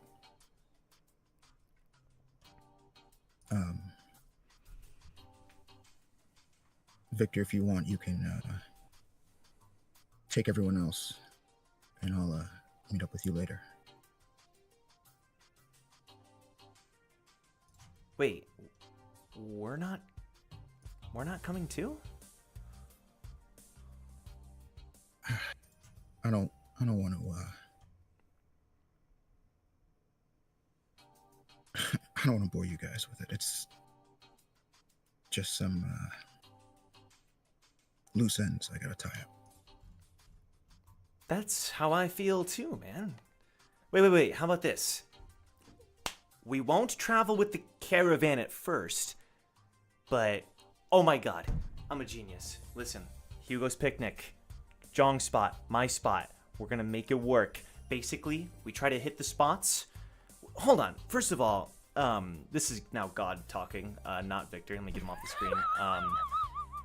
Congratulations, everybody. You're like 66. You're on the 66th floor as regulars. Like, comparatively speaking, like you guys are now like, if you weren't before, like you guys are superhumans, is what I'm trying to say. So like, it's not like you guys are actually like running like a normal person would. Like, if you think about like in Tower of God, like second floor Khun was like shocking everybody at the crown game with his speed. Like overall, you guys are really fast, and so with some help, with some abilities. I know Brack, right, Victor, whatever. Victor kind of shares confidence that, like, you could get there on time. You could maybe take mounts, you could not, right? Or maybe, like, once you meet back up for the picnic, you could take mounts the rest of the way with everybody else. But, like, regardless, you could hit these places and still have time to come back midway. Because you guys are fast, you know? Like, you guys can travel at a decent pace now, so... Partly a metagame thing to make sure you all understand your own potential, you know? So my plan would be that we hit my spot, we hit Jeong's spot, we come back for Hugo's picnic, we meet his family, we judge if they're good, you know, and if they're worthy of the Hugo family name, and then we continue on to the Khun estate. What do you guys think? What did you mean by that? I'm kidding, dude. Don't take it too seriously. What do you guys think? That's fine by me. You guys seem to have this all lined up, so I'm just along for the ride. Ace sees that he's back in Khun Cyrus's uniform. She's like, oh, crap. Like, goes to change into her retainer look. I see. Coming out with, like, the heels, like, tripping, trying to, like, get them on. Like, I'll catch her and fix her hair for her so she don't have to worry about it. We're Do with her you. makeup real fast. We're with you. Of course you have to dress up for your date. She'll wink at Ace. I have so many regrets. Okay. I mean, you said it and flirted with my dad in, like, the same breath. I'm kind Only of one impressed how those you is put that true. together. Only one of those is true. And she, like, goes to Yes. the others. The flirting with my dad part, yeah. Mhm. Okay. That was the true part. Woo. Look, I can Would see you've got a woo. type. Don't even bring me into this. Woo, no. Yeah. You know, you left me hanging. She's like stares at Woo like, wow, okay. There will be a brunch about this, my dude. Oh man, you There guys will are be a invoking brunch brunch. already? If we need brunch for this, we're in bigger trouble than I thought. I think you're in bigger trouble than you think. I'm good. I'm good. It's fine. Move on. Cool. Victor would have conversed with Jeong about the specifications on, like, you know, okay, you remember that one? So there's a tree. Remember, okay, there's a rock here, like a waterfall. You know what I'm talking about? Like this. Okay. The whole floor. Broad. Yeah, like. Luckily, like overall, like broad, generally the same area, broadly speaking. To the point where, like, at top speed, you guys could, you know, like with help from your abilities and such, could between the two locations, a few hours, couple hours maybe. In fact, you may need to split it up so it's like you visit one spot, midway point, visit the other spot, make it to the Khun estate. That's if by the time you're gonna be journeying all day though, so you're gonna be pretty exhausted by the time you get there. Yeah, I mean, like, Jeong knows these woods too. I mean, so he would have Right. confided to Victor that, like, he knows how to get them where they need to go. Like, Okay. he's not getting lost. And in fact, Yeah. he could probably get everybody to the estate Yeah. quicker than the caravan could. Okay, perfect. With the plan in play, everybody starts getting ready to go, which means it is time for Ace's meeting with Luke. All right. So, do you begin? I'm assuming you start heading there. Mm-hmm. All right, cool. The general direction, you know, you're looking around a bit. There's a lot of areas that are more busy, but eventually you're able to kind of go to the entrance of the abyss area. And again, you know, you went down these stairs, so it kind of goes down a little bit. And you do see at the bottom of this, like, set of stairs, there's like a little point down there, and you see Luke. His hands are in his pockets, and he's like looking around, a little nervous. She like observes him for a second. Make sure there's like nothing trappish set up, because he did say trouble in the pocket. So she is like on alert. Okay. And Okay. if there's nothing she needs to roll for, then she'll just go to him. Yeah, you could roll perception just for fun. Just for fun. Just for fun, you know. Perception. Not very good. Yeah, you know, you're nervous too. Right. It's hard to, She is, yeah. you know, yeah. Okay. Well, you make your way down, and he quickly sees you. He kind of like readjusts and straightens himself out. And then you walk over to him. Hey. Hi. Listen, I'm sorry about last night. I didn't just get cold feet or anything. It was... I had a sudden... Thaddeus wanted to talk, and I didn't want to jeopardize this. And sometimes I just feel like people are watching me, you know? As he says that, is there a sense that there are people watching, or? It's undeniable that, like, the occasional person will walk by up there, up on the top of the stairs, and, like, maybe even a couple people look down. But it's not nearly as many as it would be anywhere else nearby. Gotcha. This is the best I could do. We don't have much time, I think. Yeah. I guess you should tell me what I need to know, right? He finally, like, looks you in the eyes, like, steadily.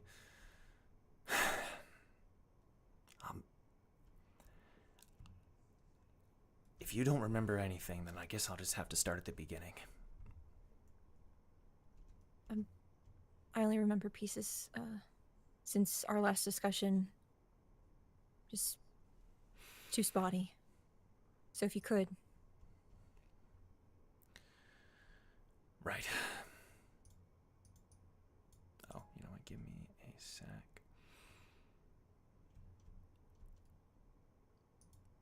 All right.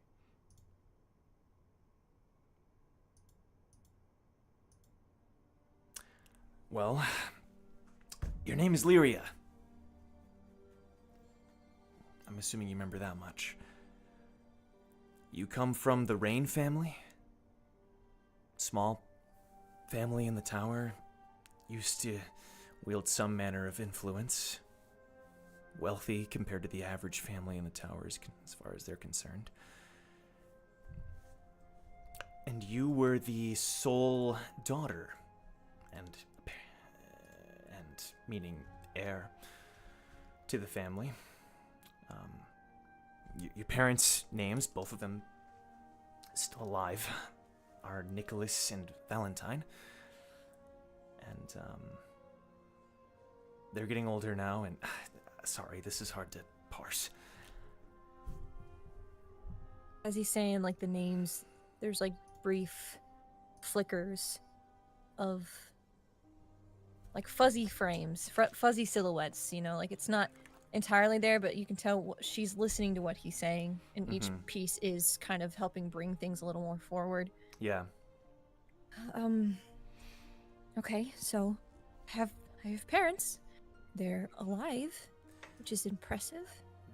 They are, but I can't tell you, like, he leaves a long sigh. They are getting older.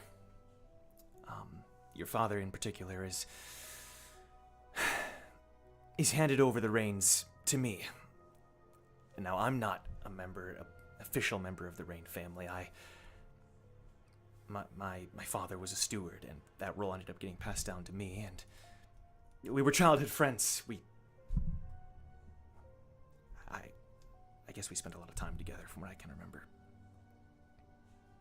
I only remembered you from the time in Artlem, when you were a scraggly kid that got into everything, and who I had to rescue a lot. But then before that, when we met again, I did get brief glimpses of us as kids, just dressed nicer, and yeah, a lot of stubbornness, I think. Well, we weren't just orphans, Lyria. We were, by all accounts, members of the Rain family. And finances with the Rain family haven't always been great, especially in recent years, but even back then, the Rain family managed to land what could only be described as a miracle proposition. Something that is rare for families like ours. A marriage proposal. An arranged marriage proposal. You were just a kid at the time. 8, 9, maybe. But you were gonna get married off to one of the Tangray families. But, you were a bit of a, let's just say you didn't like that. He like looks at you like you can tell he was gonna say spoiled or just you know just She's noble like, little rich kid. So What? So I was supposed to be married to one of the great families, and so I is that and she's saying it. It's kind of like she already knows the answer because she knows herself. Is that why? Is that why we ran away? Why I ran away and you came with me for some reason? You threw a temper tantrum. That's putting it lightly. And me being the kid that you dragged into everything took me with you. I went with you. Telling me at 9 and 10 years old I was able to drag you? Okay, it wasn't. Whatever. Point being, we left. It wasn't meant to be this grand escape. It was your way, I think, of probably showing your parents that you were serious about what you wanted to do and what you didn't want to do. Sounds like But me. that's when it happened. We ran into something that shaped the course of our lives forever. What do you mean? We made it into the town, next town over. And there were rumors we'd heard about some kind of treasure. You were really curious about it, and we thought maybe if you brought it back to your family, maybe it could show them that you didn't have to marry someone just to restore our status. And so we went looking for it, and the details are hazy, but we found something, Lyria. We found an item. An item that erased some of our memories.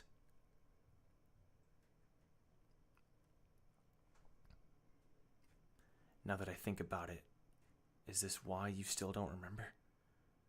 I ended up getting these memories back, but you don't know any of this of what I'm talking about? Have any indication? I mean, it's all coming slightly back as you're talking.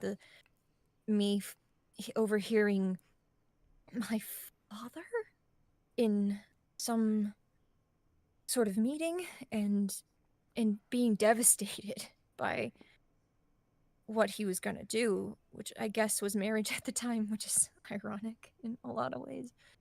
And Your then parents didn't want that. I dragged you along, and I there's a gap between these new memories of that time and in Artlam when we were orphans that is completely blank. It's just black. It's probably because of that There's- weapon. It was a weapon? We found a weapon. And we ended up selling it to somebody. Even then, huh? Because our memories were wiped. It was bad. It was difficult. We didn't We didn't know how to make our way back. We started wandering. Even for me, it's still a bit hazy.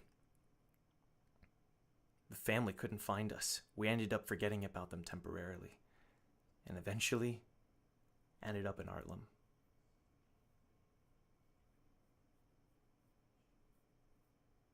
It had been 2-3 years at this point. And then you told me to run when you encountered members of the great families. We'd run into these powerful regulars.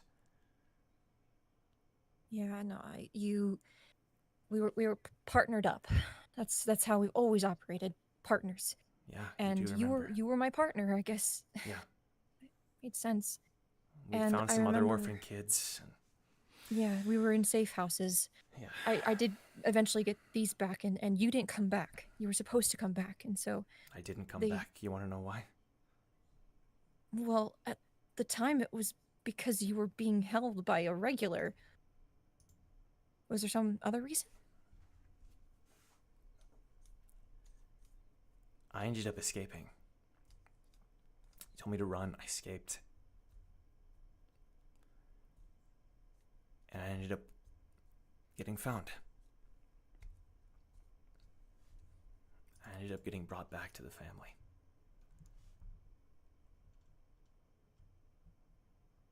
Of course, my memories were hazy of the gap of time between running away. It took some time to adjust. I did end up getting a lot of them back, but when they went to look for you, they couldn't find you. I just assumed that you were dead. Should have died. He That's like... Oh, sorry. No, go ahead. When you say that, he does look at your arm. Was that from then?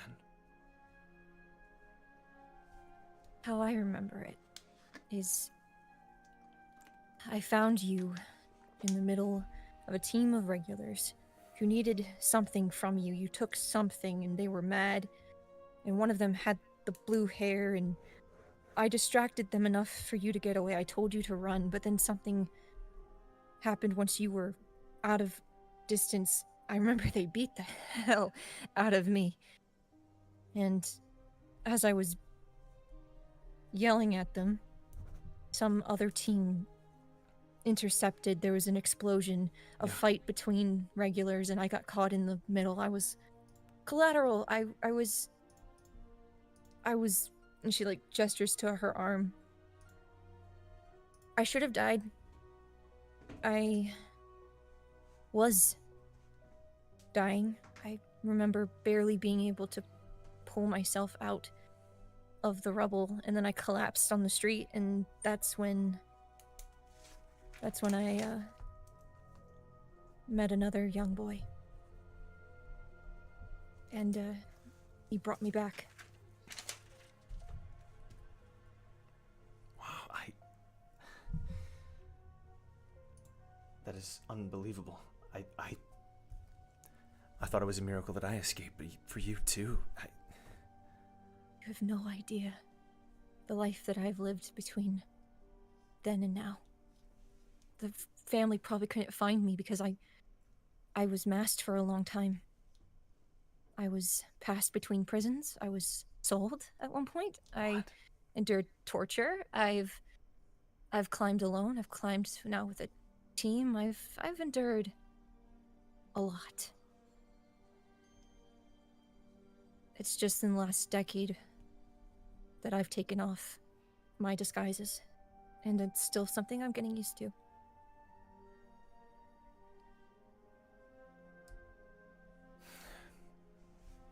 The family still thinks you're dead. Do you think it's better that they think that?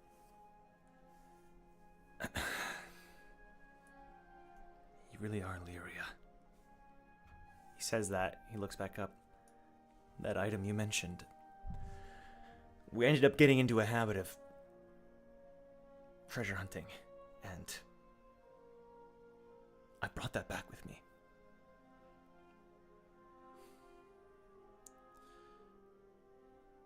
It was an heirloom of the family for a while. You parents saw it as some sort of honoring you, memory of you, but your father started getting weaker, and I sold it to Thaddeus. Are you here? Yeah. I mean, I've done a lot of dealings with him.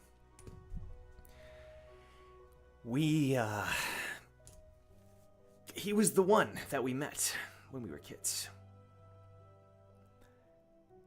Thaddeus. Yeah. I've done a lot of dealings with him, and I can't deny that he has helped our family remain afloat.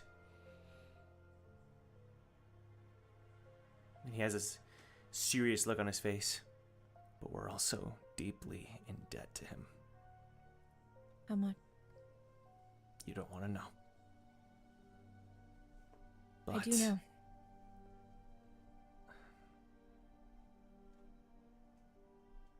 Luke, it's millions. I don't expect millions. Hundreds of millions of points, at least. And I don't expect you to welcome me back with open arms or tell the family about me, but a habit that I've gotten used to, or that I've tried to assume the last few years, is fixing my mistakes. What I've caused myself, and I owe it to you and the family to try to make it right where I can. So, I want to help. But there are multiple ways we can go about this. You want to help? I have friends that could help, that are smart with money. Lyria, if I'm being honest, I don't know if the right solution is you coming back or not. I don't know. I don't know. Maybe eventually, but it's. Hey, it's okay. When you ran away, I blamed you for everything. When I was brought back, I had to blame somebody. If you were still here, you'd be the one handling these things, and I'd be helping you. But instead, I've had to make deals with Thaddeus. I've had to take care of your dad and your mom. Just the fact that you were alive, it was too much. And you're blaming the right person. No, it's my fault. I shouldn't have. No, we were friends, regardless of how I felt at the time. It doesn't make it right. If your friends do shitty things, you call them out on it. You were just a kid. We were just kids. It's no one's I was fault. apparently I was a spoiled brat. I didn't want to get married. I ran, and I... You were like 10. That's not... Yeah. I should have stopped you. You came with me.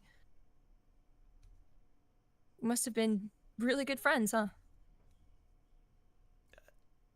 And... Not really. Not really. What were we then? Just servant, friend, servant, someone you were forced to be in proximity with?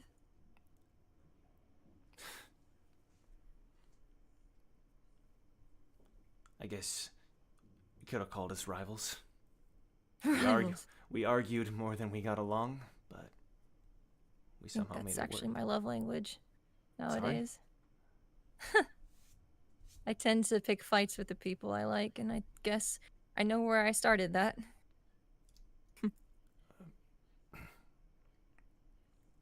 Anyways, all that to say, I won't force myself into the situation, but I want to help. And you don't have to say anything or even like me. We don't have to be friends again. That's fine. I've been a long time without family and even friends. It's not gonna hurt me another day. I just want to make it better. And if I have family that I need to take care of, I'm gonna take care of them. If you'll let me help you. Lyria, What profession would you say that you have? What kind of regular are you? Well, position-wise, scout, light bearer. Occupations was a thief, You still do fortune that, huh? teller. No, you said thief. You're still a thief? I mean, I try not to be, Lyria. but I'm not rusty. Thaddeus, as much as he's kept us afloat, I'm afraid it's gonna end soon. He could pull the plug any time on our family. I sold him that heirloom, but I regret it every day.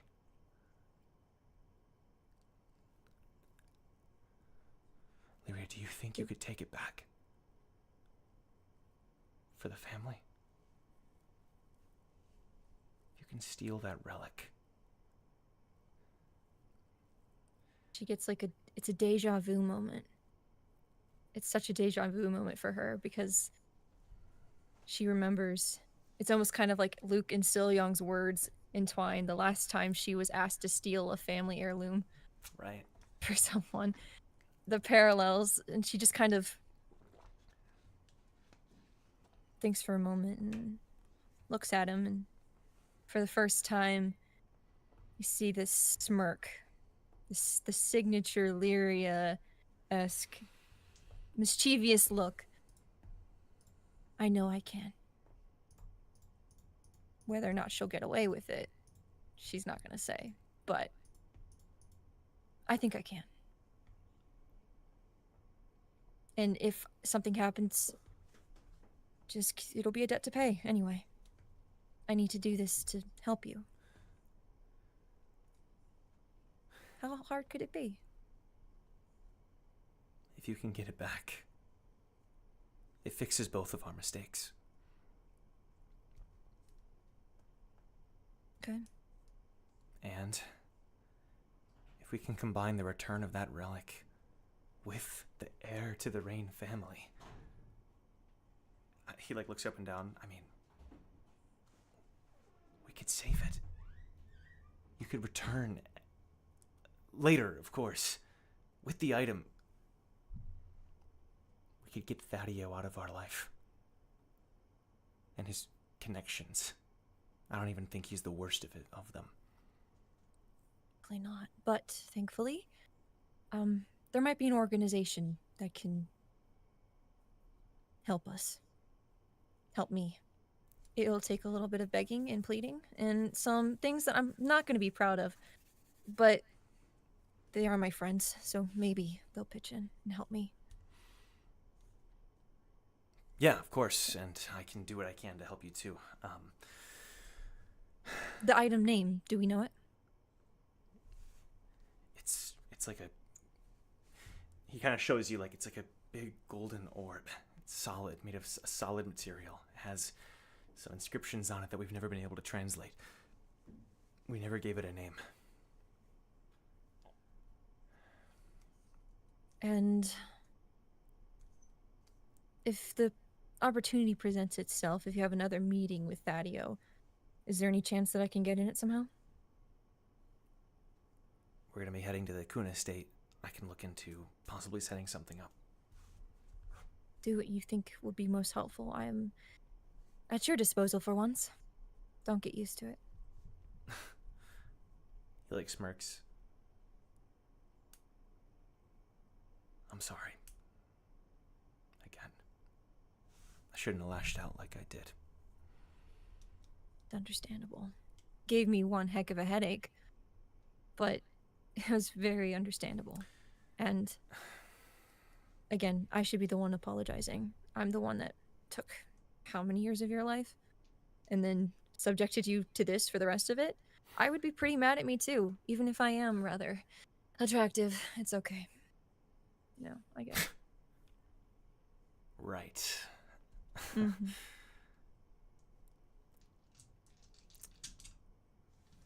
This isn't... If you do end up stealing it, there's no fear of memory loss. This wasn't the first item we found. The weapon. I don't know what ended up of that, but... At the same Okay, time, I yeah. don't know if this second item, as far as I could tell, was held a lot of value in its potential with the inscriptions and how heavy it was. So, keep me posted. We'll stay in touch, and I appreciate you meeting like this. Yeah, that trouble that you texted me about, that's good for the time being? He looks around. We should be. All right, I don't think Thaddeus remembers you. I would hope not. She holds out her hand to shake. Truce? You say that, and he you can tell he remembers something.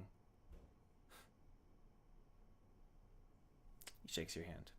Truce.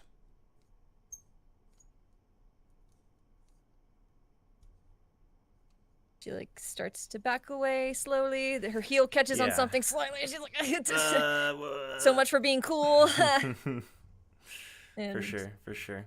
Well, yeah. Yeah, I mean, you'll walk back up out of there, out of this little abyss area, more or less together, I would say. But when you kind of exit that first area to to kind of make your way back into the flow of people and stuff, there's a tap on your shoulder.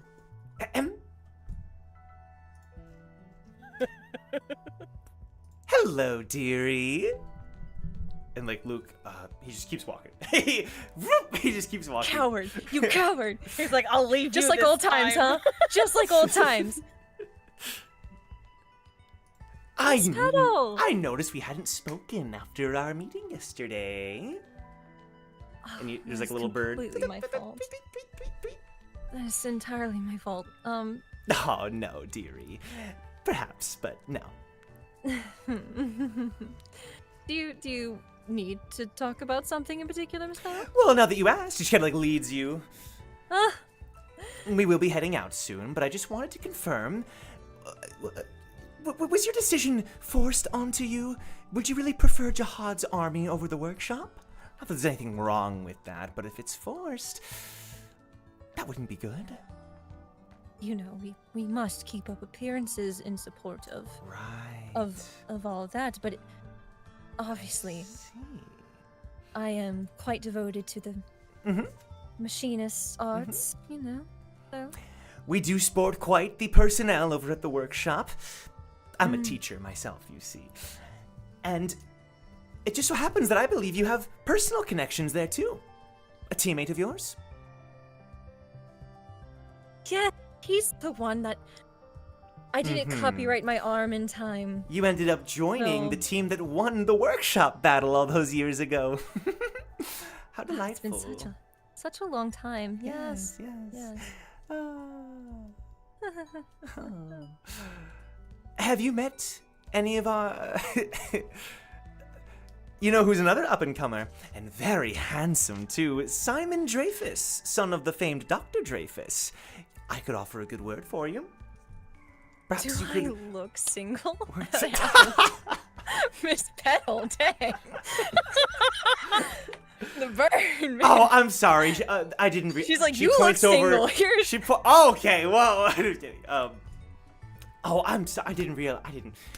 That No, man. no. I should have Sorry, assumed. I should have assumed. No, I'm no, sorry. no. He's colleague. Sorry, Dr. Dreyfus. Right. Yes. Head of one of our special departments. We could always talk in private later.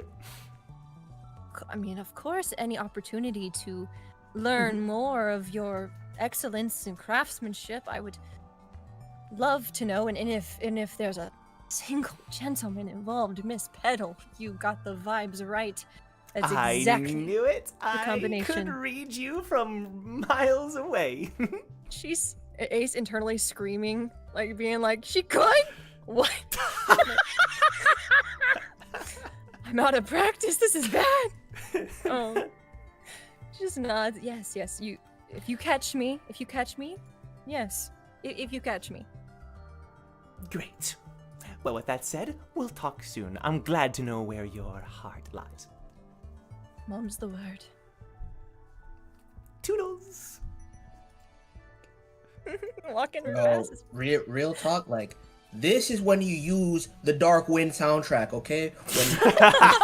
When creepy woman is on screen, not a goaded song from 13 Sentinels. No, the Dark Wind. Thank you. But I just felt like it was a bit wholesome, you know what I mean? So I wanted to make sure it fit What that about vibe. her is wholesome? Okay. Sorry, my bad. I seriously just love that she was like, you look. There's this gentleman. Ace is like semi-insulted, but also like, okay, Miss Petal. Okay. Okay. Mildly Okay, impressed. Miss Petal. Oh. Get back to the group. Sure. My bad. I don't know what happened. My internet dropped for some strange Oh, reason. you're good. I saw you like You're you were good. like rubbing your eyes and you stayed there. I was like, is he good? I was like, is he everything good? And then I see. Okay. Miss So- Petal giving him a migraine over Yeah, there. I know. I was like, was it that crazy? Like, it's all good. So afterwards, the meeting is done. Team recall. You pack your things. You're all good to go. You guys have a plan, and you end up establishing that the closer point of meeting is going to be Jeong, the place that you described. So, Victor like kind of gives you the reins. And you can find maps and stuff, you know, as well. So like you have a good idea of where you are, where you need to go, and et cetera, et cetera. And before you leave, there's a quick moment where you do see other regulars there, but the only one that greets you is Taki. You guys need help? You're going separate, right? I am pretty fast. You want me to like... Ow? I could get some rope, you know? You could get like I could help you guys, is what I'm saying. What do you mean by that, Taki? No, I'm saying that, like, I'm really fast and I can help. Like, With rope. Shion's like, you want to turn into a carriage or something? I wouldn't word it like that, but I'm just saying, like, I Are we could doing, help like, you. some sort of on Donner, on Blitzen, on Rudolph type of situation. Like, On Taki. On Taki, on Min, on You know what? Kwang, and so on. That's getting bad. Forget I asked. I was just, trying to be a good friend, you know? No, we're good, Get Taki. me a We're sweater. good. I'm not gonna... Next time no. you think about it, get me a sweater. No, I'm not next doing time. that. I'm not doing that. Come on. No, I'm good. Thank you. We'll see Not you guys your there, sweater, though. a sweater. Wow. I'm not getting you a sweater. I like your brand. I'm trying to compliment really? you. Oh, I didn't realize. That's what I I'm didn't saying, realize. Taki. Oh, okay. Thank you for the compliment. He doesn't know. He doesn't know what to say. All right, guys. Hey, have fun. See you later. And thanks again for inviting me yesterday. And like he says that, and like some regulars kind of turn to look over. I have a picture of his burgers to start. Well, Forgot with that. with that said, we should probably get going. Last call before everybody sets out to their respective destinations. Going once, We going go. twice. We fly. We fly! Fly, you fools. Excellent. Okay, your first destination being Jeong's location that he wishes to bring you to. Now, this is a very wooded area, very foresty. You do catch a look at some of the mounts that everybody else is using. They're horses. So they're actually like large horses. They look to be like extremely muscular. And I would even say, I'm sorry, some of this is I'm just getting the idea now for like how we can connect these two, right? You could borrow some of these mounts as well, and possibly split off from the main group and then kind of make your way back. Would that fit Jeong's idea of what we're doing here? No. It would Got it. probably be preferable if we Okay. travel on foot. So after some mean, like, suggestions from the group, yeah. He just like you could just follow him. He knows exactly where he's going. This is not a place he would have forgotten. All right. He could get there with his eyes closed. You just Sure. have to follow him. Sounds good. Eden, do you bid a tearful goodbye to the horses? Considering this is like the second time she's actually seen horses Right. in a close-ish distance that she could maybe potentially Mm-hmm. go be with the cute ponies that she loves so much. Right. A tear is shed, knowing that her inner child will not be satiated this day. Fair enough. It's a sad day. Should kind of be like walking slowly in the bag by Ace. Just Okay. Like, meh. Sure. So with that said, then the group departs from the Confluence area, from the Abyss and all that stuff, and you begin cutting your way through the woods to make your way towards this secret location of Jeong's. Farewell, Shadowfax. Yeah. Damn. Maybe in another life. Maybe in another timeline. Let's take our break now. We're gonna have it's like 8 minutes or 9 minutes, a bit of a shorter one this week of memes and fan art. So we're gonna take that break. We're gonna come back and we're going to end up arriving at this location of Jeong's. So we'll see what's up with that. We'll see you guys soon. And yeah, enjoy the memes and fan art.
Welcome back, everybody, to Towers and Gods. We are here, and aliens are not coming for us. Everything's fine, you know. Oh, that's and so silly. Hello, humans. Hello, fellow humans. How are you doing on this fine day? we had some revelations during that break that I'm not going to share, but they do disturb me. But we are here, so welcome back. Thank you all so much for the memes and for the fan art. All the submissions were great.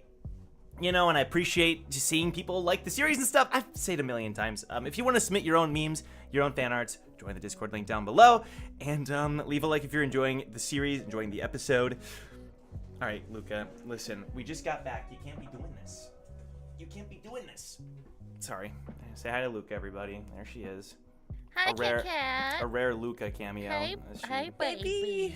I'm good. He is. Look at that. I feel like we've said a rare Luca cameo like the last few episodes. Maybe you're right. In my mind, any Luca cameo is a rare one, you know? At this point, Joe, it's a common appearance. Come on. Okay, listen. Chrono's like Temporary the past. common appearance. Luke is like the shiny variant, you know? Okay. Yeah. But with that said, you all are, we're back. We're making our way to the discrete location. I'm imagining it like Naruto, you know, we're like hopping between the trees, like, you know, we're cutting our way through the woods, all 9 members of Team Recall. Jeong, is there any like descriptions you'd like to add about this little journey away from the rest of the group? I would say that like the only thing that people would notice is that the route appears convoluted, like by design. You know, like if you weren't following Jeong, you would 100% not know where you're going, or like it looked like you were just kind of moving through random trees going forward. But like it looks like he looks like he knows where he's going. Like, you know what I mean? He is 100% following a route that he like knows of. But for those that don't know it, if you weren't following him, like you'd think you were just running around the woods. But Yeah. you know, every once in a while you see him like maybe tap a tree or turn his head and look in a certain direction to kind of clarify. Sure.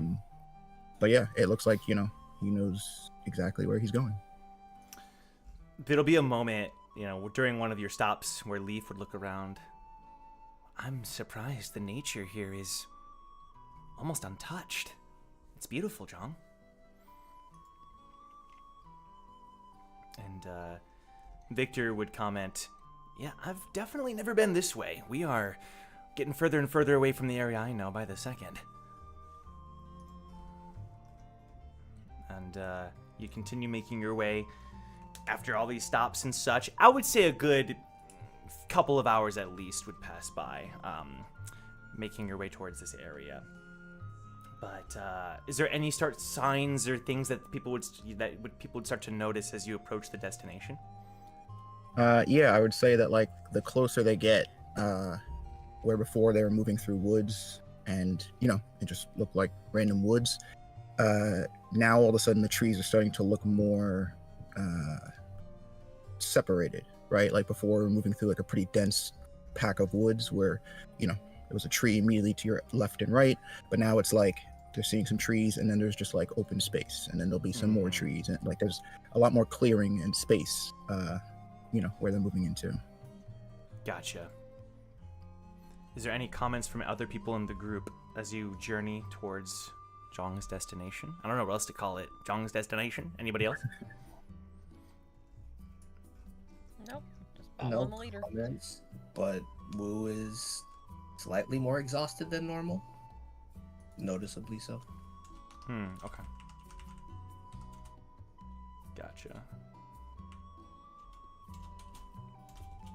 There might be like exhausted and just like in what way? Like visual, like tired, like Physical exertion. Oh, okay. Okay. Let me write that down. Got it. Shion would, you know, go over to you, Jeong, and say like, "Are we getting close?" And then all of a sudden, Jeong would stop. And there's like a few trees that look like, you know, they're falling down on top of each other to create like a pile. And then right beyond that, there's a clearing and a small wooden hut. Sits on a corner of like this little mountainside.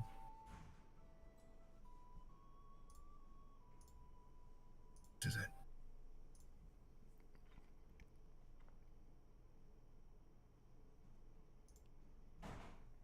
Everyone kind of slows down and groups up behind Jeong as he stares at the building.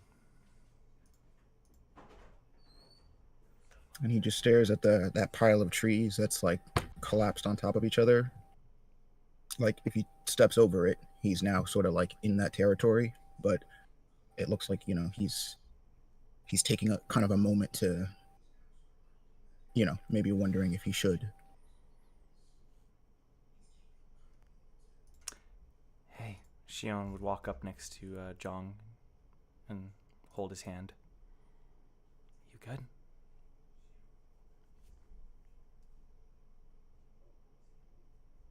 Yeah. Come on. I'm trying not to take too long. And he walks towards and starts approaching the hut. And I would say, just like a general description, you notice that, like, you know, as you get closer to the hut, a lot of the trees that are closest to the hut, again, they're all like collapsed. They're all fallen down. But none of it appears to be natural. In fact, they all look like they were cut down. Some are cut straight from the trunk. Some are cut into like pieces. You know, it looks like chunks were taken out of the trunk. But just the area in sort of totality, even the ground, you know, the little sort of like the scattered rocks that surround this hut. The one word I would use to describe this place is beaten. I mean, there's not an inch of it that hasn't been battered, bruised, broken. And the hut itself even has, you know, cuts and scuff marks, and, you know, the wood that makes the building looks like it's been, you know, new pieces have been added to it, and then, you know, cut, broken, worn down, you know, taken off, replaced. It looks, you know, pretty unassuming. If you didn't know that this place, you know, was relevant, you'd probably walk right by it and not even think twice about it.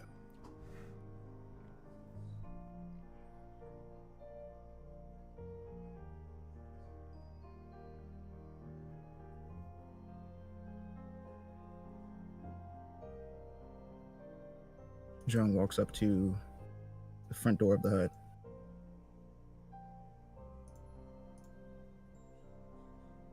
And as he walks into the door frame, he just stands in front of it, doesn't walk in.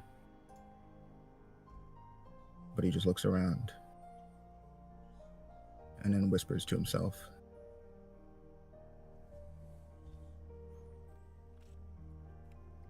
I'm back.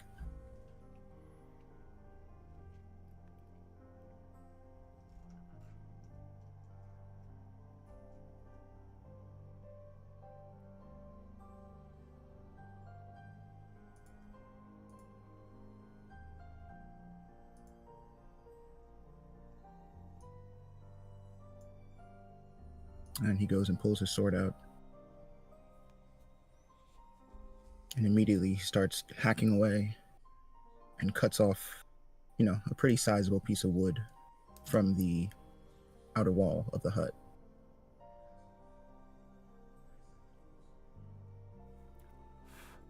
And he carries it over to the edge of part of the mountain side, directly kind of, you know, across from where the hut is. And he starts digging a hole. Digging and digging for probably about a minute or two. And then takes that piece of wood, sticks it into the ground, just in front of the hole, before moving that same pile of dirt and covering the hole back up. And he pulls out a bottle and a really like small, like tiny cup. Almost looks like a shot glass.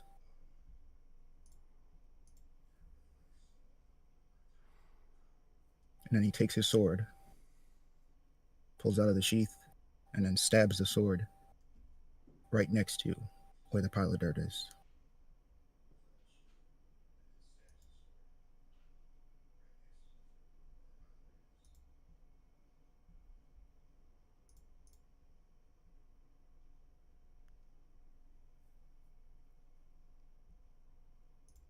I wish I had known.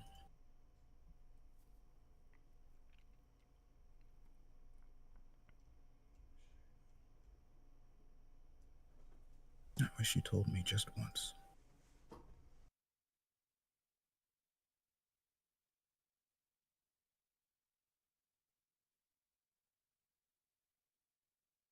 I spent so many years asking myself, why did I have to end up here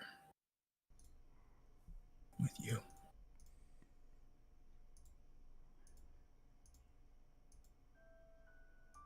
Why did you have to break me the way that you did?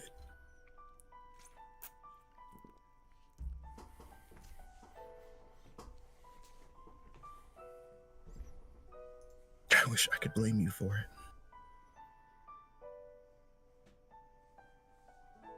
But I know now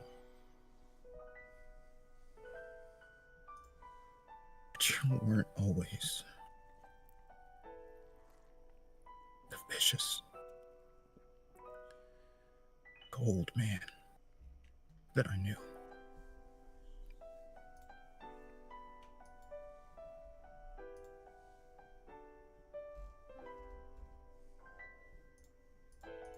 You had a family. Things that you cared about. Things you wanted to happen.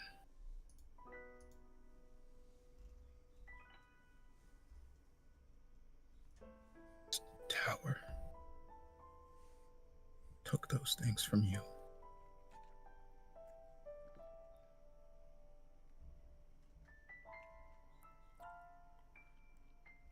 For so long, you decided to just quit. Give up on humanity.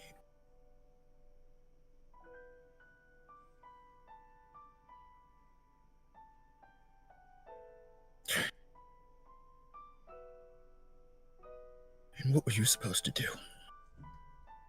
You found some lame, broken kid.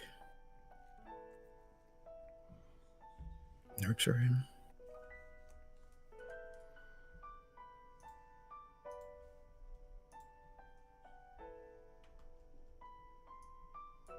Even if I hate you for the rest of my life.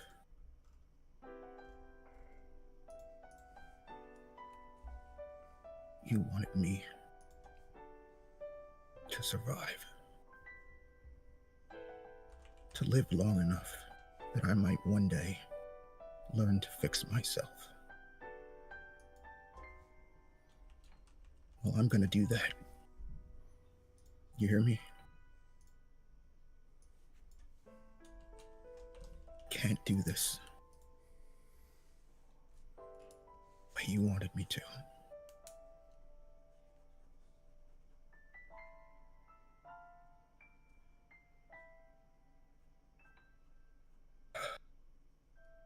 Don't get me wrong. I will avenge my mother if it's the last thing I do.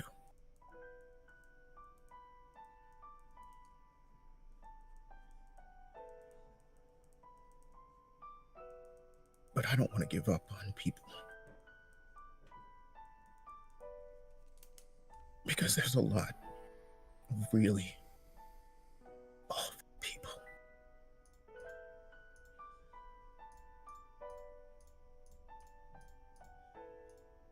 But there's some good ones. They may stumble and they may fall. And they are far from perfect. They try. Every day, every mistake they make, they get up and they try to do better.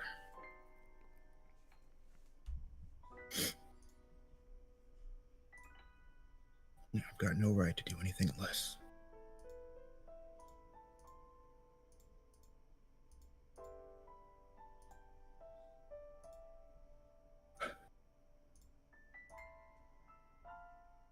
I may never forgive you.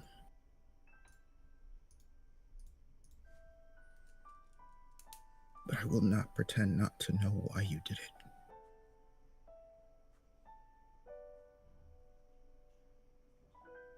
And And he sits down, and in the tiny little glass, he takes the bottle and pours sake into the shot glass.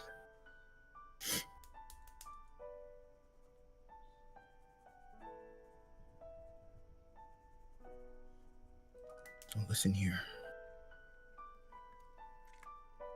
you crazy old man. Because I'm not going to say this a second time.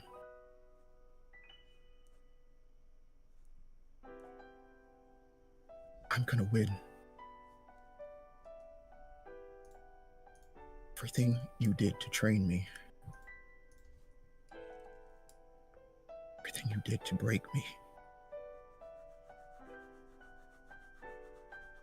It didn't work.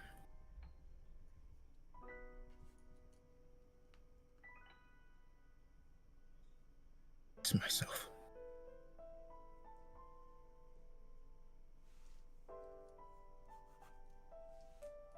To try.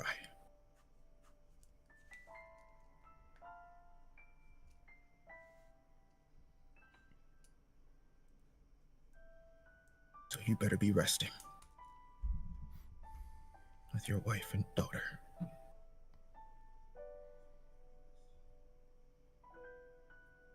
And then he takes the glass and pours the sake onto the pile of dirt.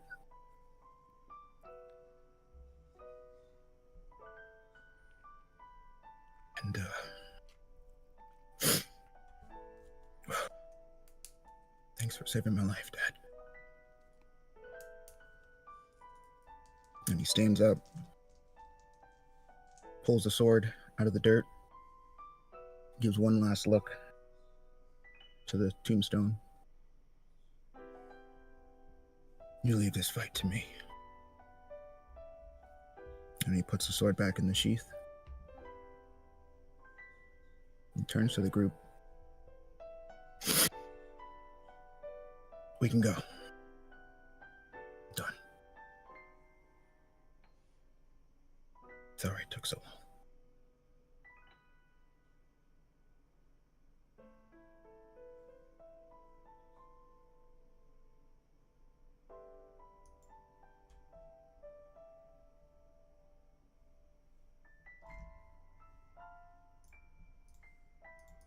What do you guys do?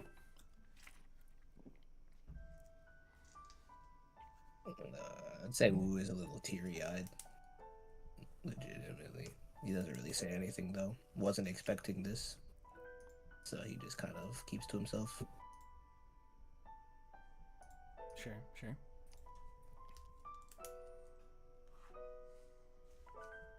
Go ahead, Eden. I saw you unmuted. I didn't know he had a family.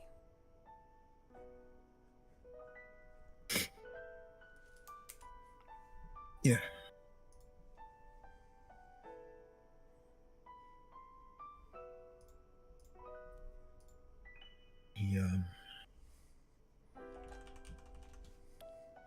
They were taken from him by someone from the Endolog family.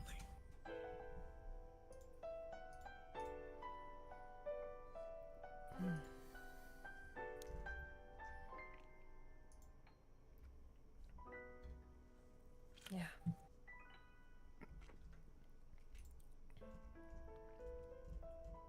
What can we do to help you?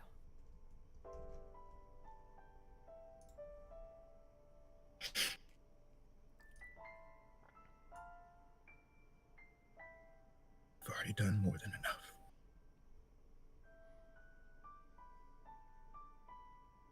There's always more to be done. If you need something, just say.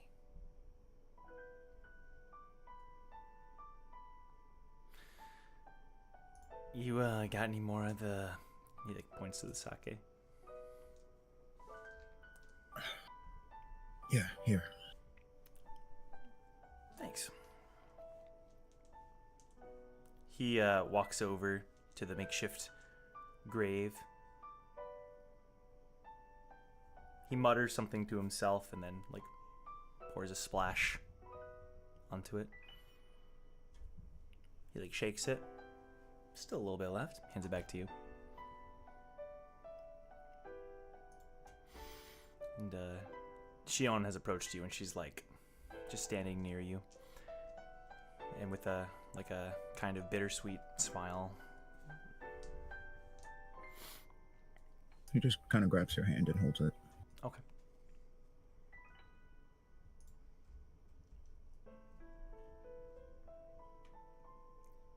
Hugo like is there, and he witnessed everything, but then he takes a moment to like go into the hut. Thanks for letting us witness that, Jeong, Leaf says.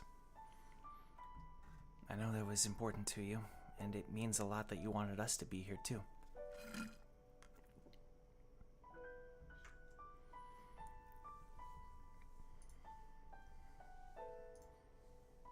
Everything grows and everything dies, Leaf. But what we change into along the way, oh, that's up to us.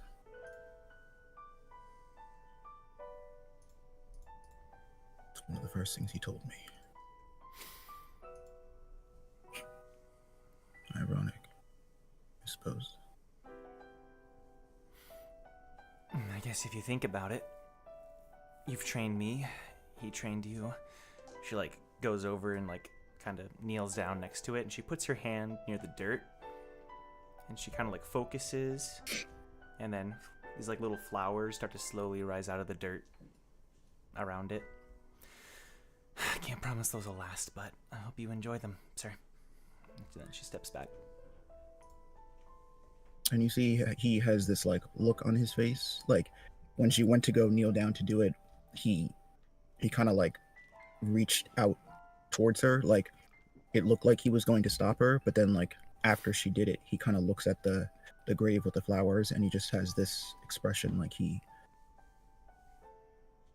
didn't expect this for Song-hoon.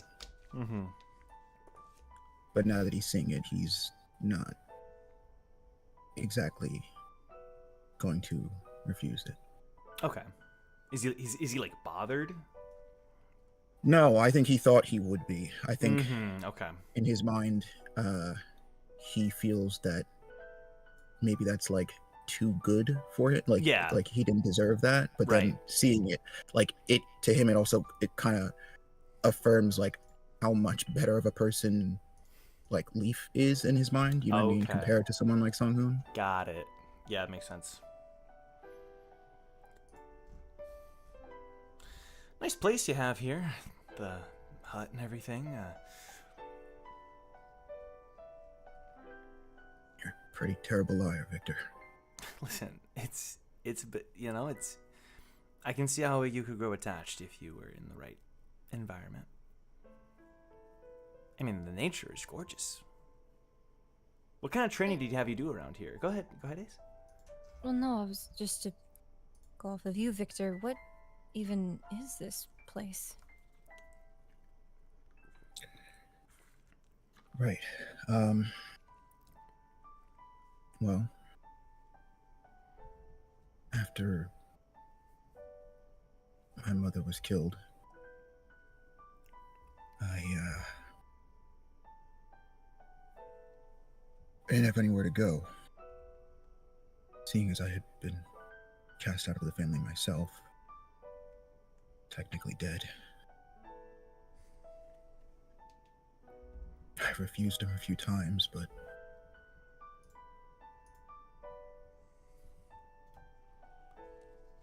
eventually I couldn't shake the feeling.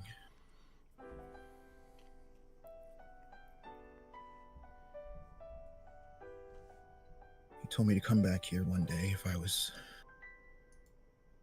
ever angry enough about what happened to my mother to do something about it.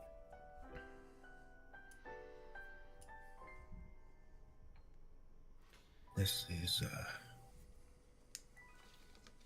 home. Or it was for a time. We didn't stay here all the time. He liked to have a few places, so it was harder to track us down, but this was the place I stayed. Most of the time I was here. And he looks up and he points up, and you can tell if you're from where he's standing, from where the gravestone is, if you look up, you have a direct view of the Khun estate.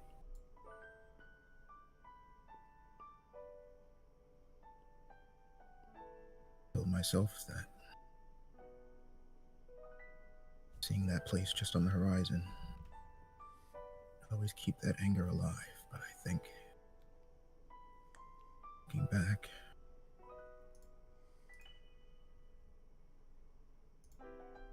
just didn't want to leave.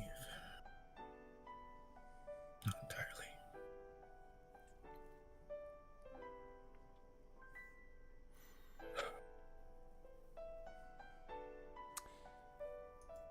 Hugo, oh, go ahead. Sorry. Oh no. If he was gonna couch, she was just gonna ask, so what now?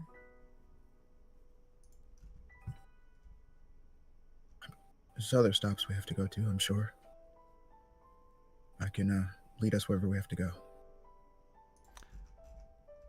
Once we get to, I think meeting back up with the main group is probably the right idea, but once we get to my neck of the woods, I can take over.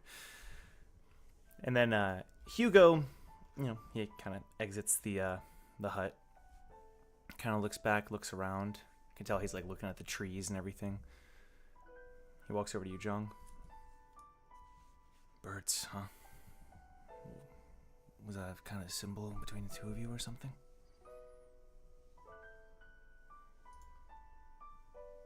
He turns around and he just watches we'll say a particular grouping of birds that happen to be by.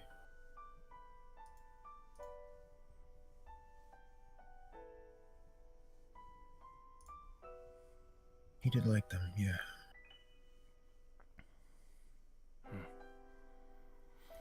Said he always admired a creature that could just go wherever it wants.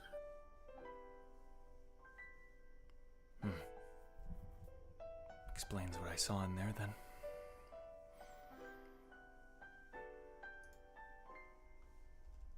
I mean, Kind of looks back over at you. what did you see? On the wall, there was markings. Some kind of bird symbol, I think, from what I could tell.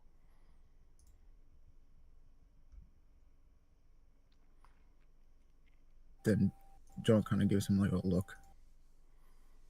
And he slowly walks back into the hut to go see what Hugo's talking about. John, like Leaf kind of calls out. Yeah, you go into the hut, you like look around. Everything is exactly as it would have been from what you remember. But then when you kind of like the same wall as the door, when you kind of turn to look over, at first you have to kind of focus your eyes. It's not immediately evident, but when you do focus, you see that there's like etchings into the wall that kind of form a circle, and you kind of see like wings and a beak. It's clearly some manner of bird, and it's kind of like marked into the wall.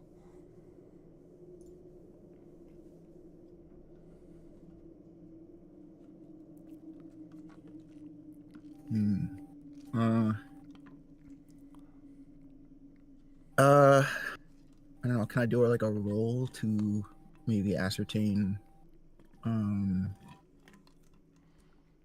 like how old this looks, like if it looks like Yes, it was for sure.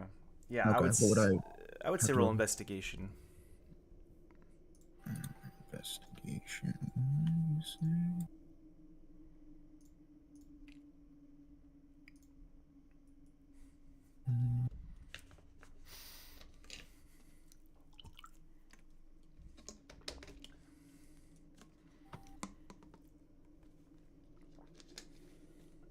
Why can I find investigation? Oh, there it is. 25 is kind of low. I don't know how much I can tell you. Damn, I'll try to man, be. talk about shit luck. Yeah, Fuck. I know. Maybe next time.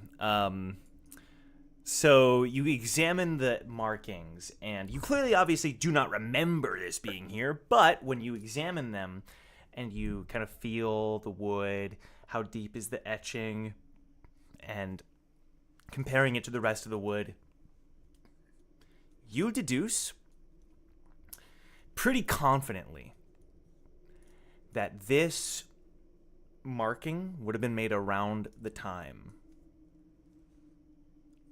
that Song Hoon would have been killed, around that time.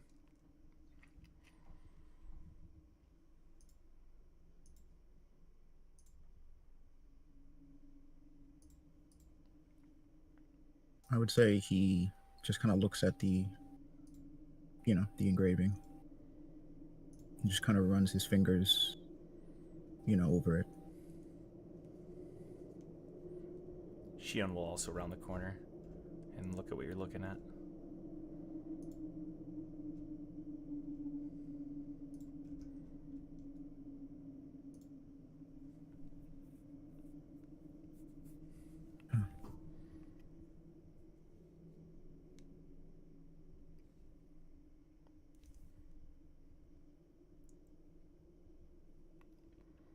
Or he would have put this here.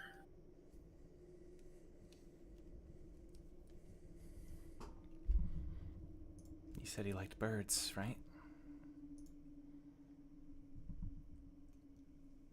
Yeah. He also wasn't a fan of messes.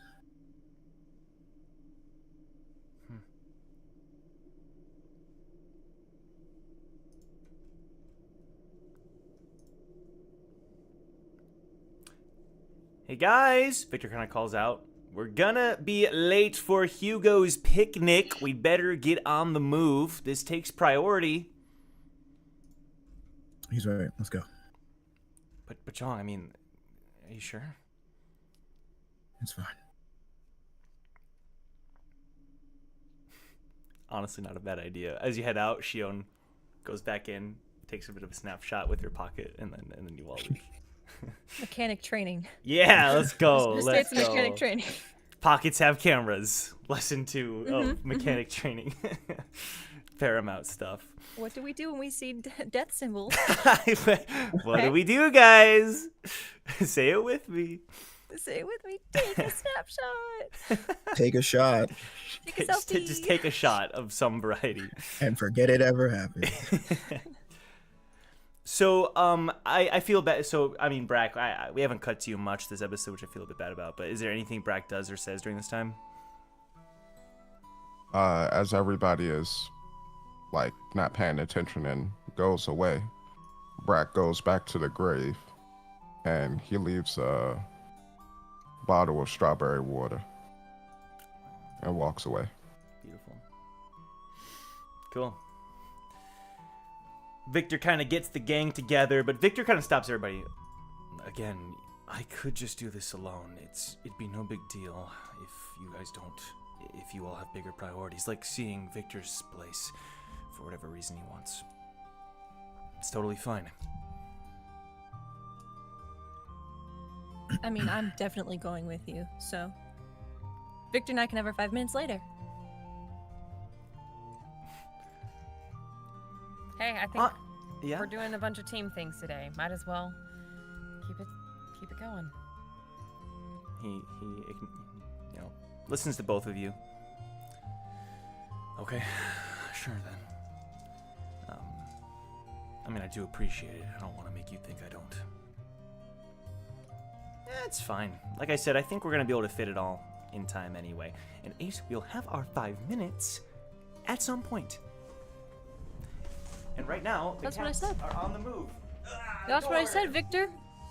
That's what I said. Yeah, I know that's what you said, but my point being, like, today's a bit of a special day. If we could always stack it up for tomorrow and just do a 10-minute tomorrow. That'd also be fine. A full 10 minutes. We'll Are make you it sure? work. We'll make it work. It'll be fine. Okay. You can tell he's like a bit nervous too. So like he's a little bit like, ooh. 10 minutes. Oh, Wrong thing he's nervous about. a lot can happen in 10 minutes. That's 2 times as much as 5, dude. That's what they tell me. So, after bidding your farewells to this location, to the grave, and to everything, Jeong takes the lead once again, and you would have known where everyone was located. So you begin making your way back towards the general location of the caravan. And, a good hour passes by, a good hour or two. It's starting to get near lunchtime. It's probably almost, past lunchtime. And, a big group of people start coming into view. You see a few familiar faces that are there as well, who are not traveling on the ships. Cal just waves. He doesn't say anything, but, as you pass by, he just gives a nice, just one of those, What does he do, Joe? He it's like what you do with your arm. Yeah, like one of those, Oh, okay. Like, Gotcha. Yeah, exactly. Anyway, Dusk and Dawn are there too, and then and then all the regulars are there, I feel like Cal goes for a second wave that maybe we didn't see the first time. Right, like yeah. Dusk or Dawn just grab his arm and shove it down and be like, "Come on." Stop. We're all judging him. We have Yeah. panels like Can't 9 out believe of he 10. waves like that. Right. You would see other people too there as well. Jerry's and Elias and Fawn are also traveling along with the caravan, and Taki's group as well. But you can tell that Hugo is immediately trying to find where to go, and he's looking at the pocket messages. He texts I'm here. He's looking around, trying to figure out where to go. And then he finally looks at a landmark, like a giant tree off in the distance. This way, guys. And he starts heading off in that direction. And it's really nice. You guys see that there's a very large blanket that's been laid out. It's a nice sunny day. There's a bit of wind. It's not super hot, but it's definitely warm. And there's a nice breeze, with the trees and the shade and everything. And it's a large blanket that's been spread on the ground. It's like a baby blue, very. I didn't mean it in the sense that Hugo's mom, baby blue, but it's a nice light blue. You know what I mean? Total coincidence, I swear. It's great. So you approach, and the birds are singing and stuff. Let me see if I can play a nice one here. Sure. Dark wind music starts playing. Yeah. Hello, Hugo. No.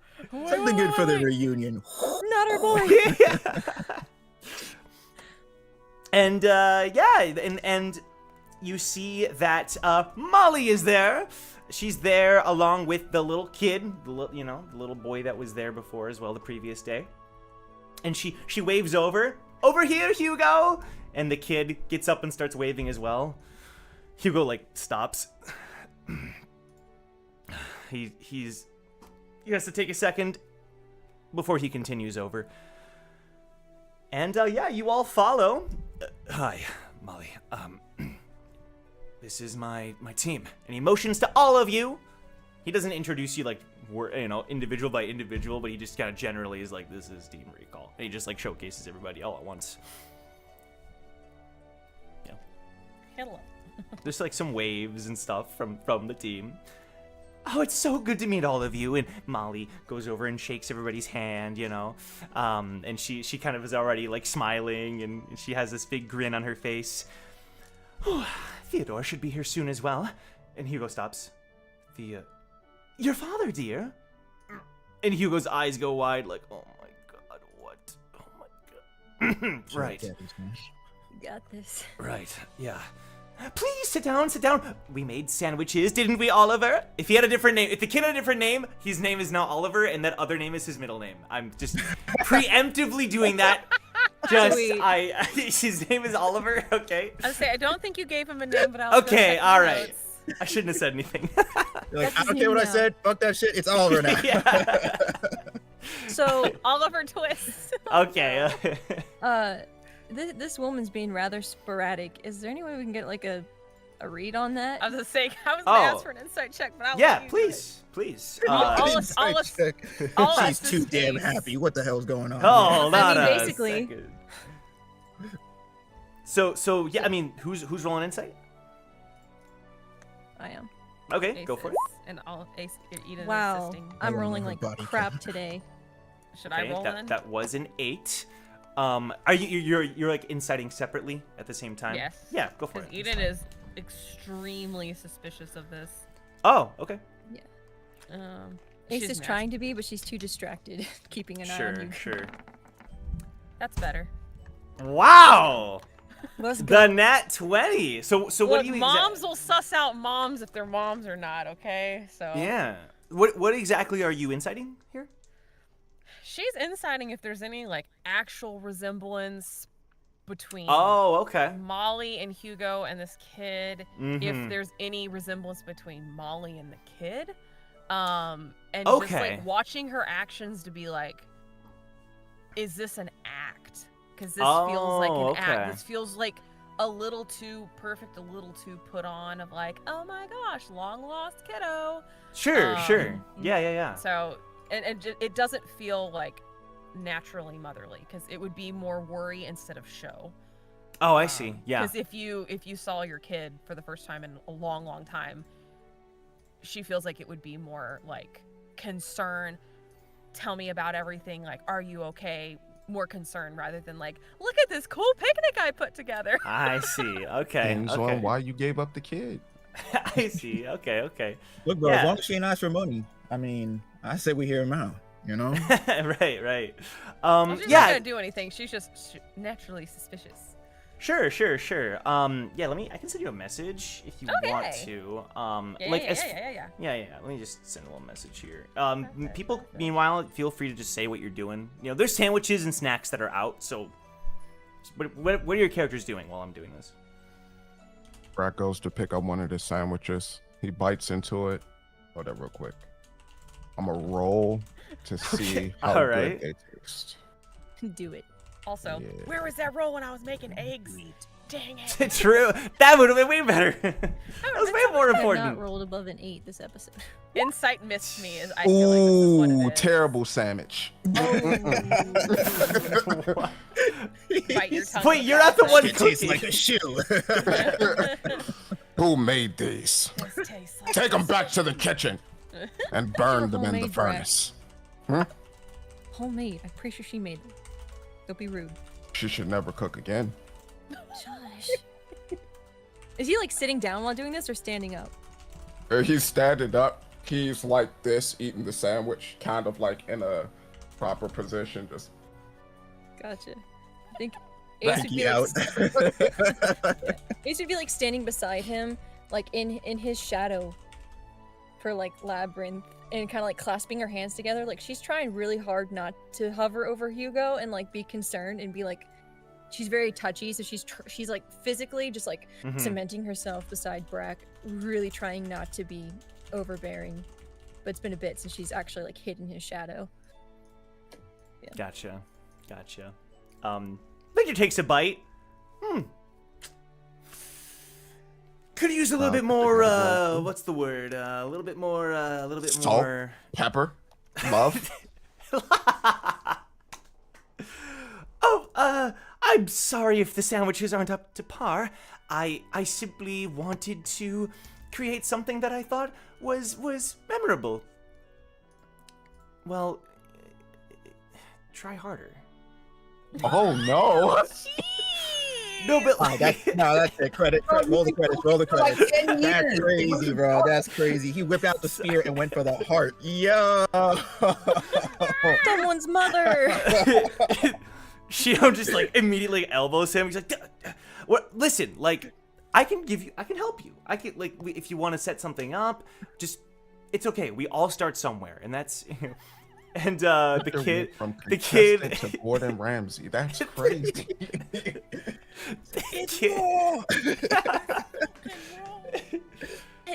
the kid like looks at Victor and then looks back up. Mommy, what is he being mean? He's being. No, it's okay. It's fine. Hugo like looks at Victor like, what the hell is your problem? Bro, that's my mom. And, listen. The chips are great. The chips are store bought. Right. Yes, they are. While she's entertaining all of Victor's cooking tips, Eden is gonna try and like talk to Oliver privately if she can like Oh, okay. pull him away from, well, not like physically pull him away, but just like Yeah, just like a little You know. one-on-one. Yeah. yeah. Hi, miss. Are you one of Hey, my kiddo. brother's friends? I am indeed. How old does this kid look? Like pretty young. 7. Like actual 7 or Tower 7? No, like I guess yeah. I think both. I think like a 7-year-old wouldn't age. Yeah, like 7. Yeah, okay. Like an actual Like an actual 7-year-old. Yeah. Okay. So, are you excited about the picnic? Yeah. I helped make the sandwiches. You did a great job. I'm sure they're delicious. So, like, Thank you. you're Mom. welcome. And, like, while she's talking to him, she's, like, more closely investigating his face, eye color, like, complexion, bone structure. Is, like, from that investigation, or she's, like, noticing more now? Yes. Yeah. Thanks to So what you sent? Okay. totally. Yep. So when did your mom find out about Hugo? When did my mom find out about Hugo? What do you mean by that? When did y'all find out about him, that he was still okay? I think it was yesterday. Yesterday. So you didn't know you had a big brother, huh? No, he like looks over at Molly. Oh, well, I told him that we used to, but you see, it was hard thinking that he was lost to us for good. When we put him on that doorstep, it was as if we were saying goodbye for good. And for years, Theodore and I didn't think we would be able to have another. But the gods blessed us with Oliver. Yeah! So, Huh? like, Eden's, like, antennas are going off because she, like, interrupted the kid from, like, maybe saying what he was gonna say, like, on his own. She, Mhm. like, butted into the conversation.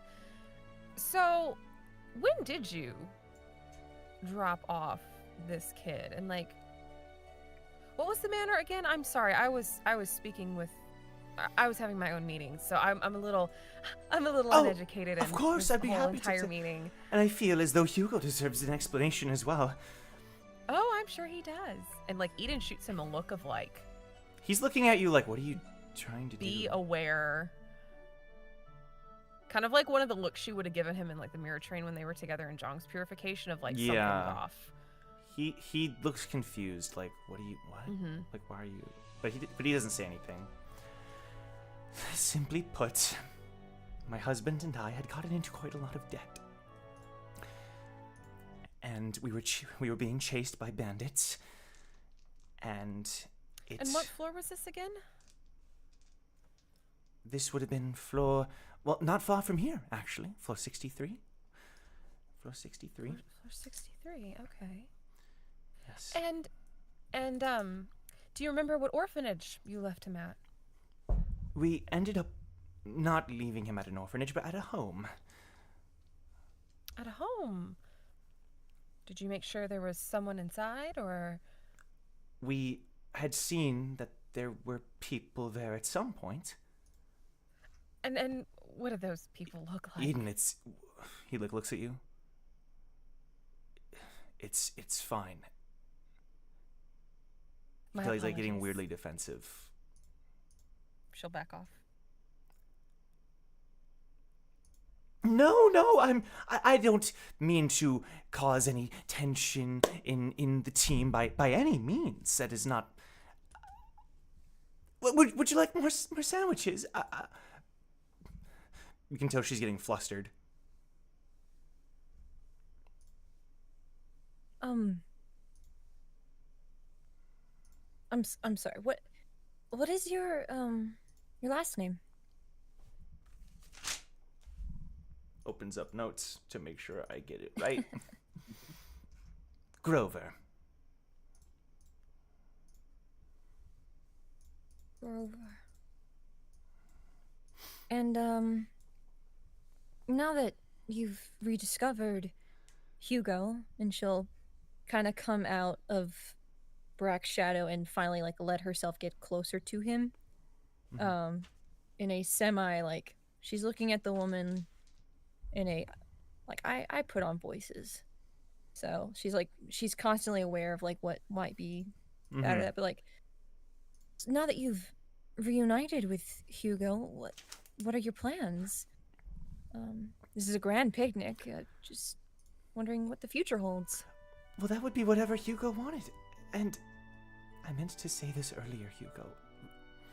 I was just as surprised to find you as you probably were to see me. And so, if you don't want us in your life, I completely understand. I simply wanted you to know the truth.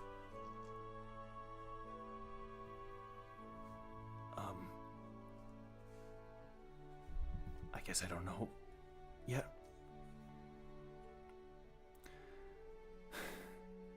Eden, could we talk? Absolutely. So, Eden and Hugo kind of break away for a minute. What are you doing? Something isn't right. What do you mean? Look, I've been a mom. I've been separated from my child. This isn't how you act. And I'm not saying that her reaction or her response could be her own way of dealing with these emotions, but something is off. Oliver doesn't look like her. You don't look like either of them. Can I clarify that something really quick? Yep. The kid does look like her. Okay. Yeah. Scratch that from the record. Okay. It just feels off. We saw a little bit into your past on the mirror train. And I know that's a very sensitive topic, but do you remember what floor you were on? Do you remember this? I don't remember. I didn't. 'Cause I know you said you looked for Miss Rose as much as you could.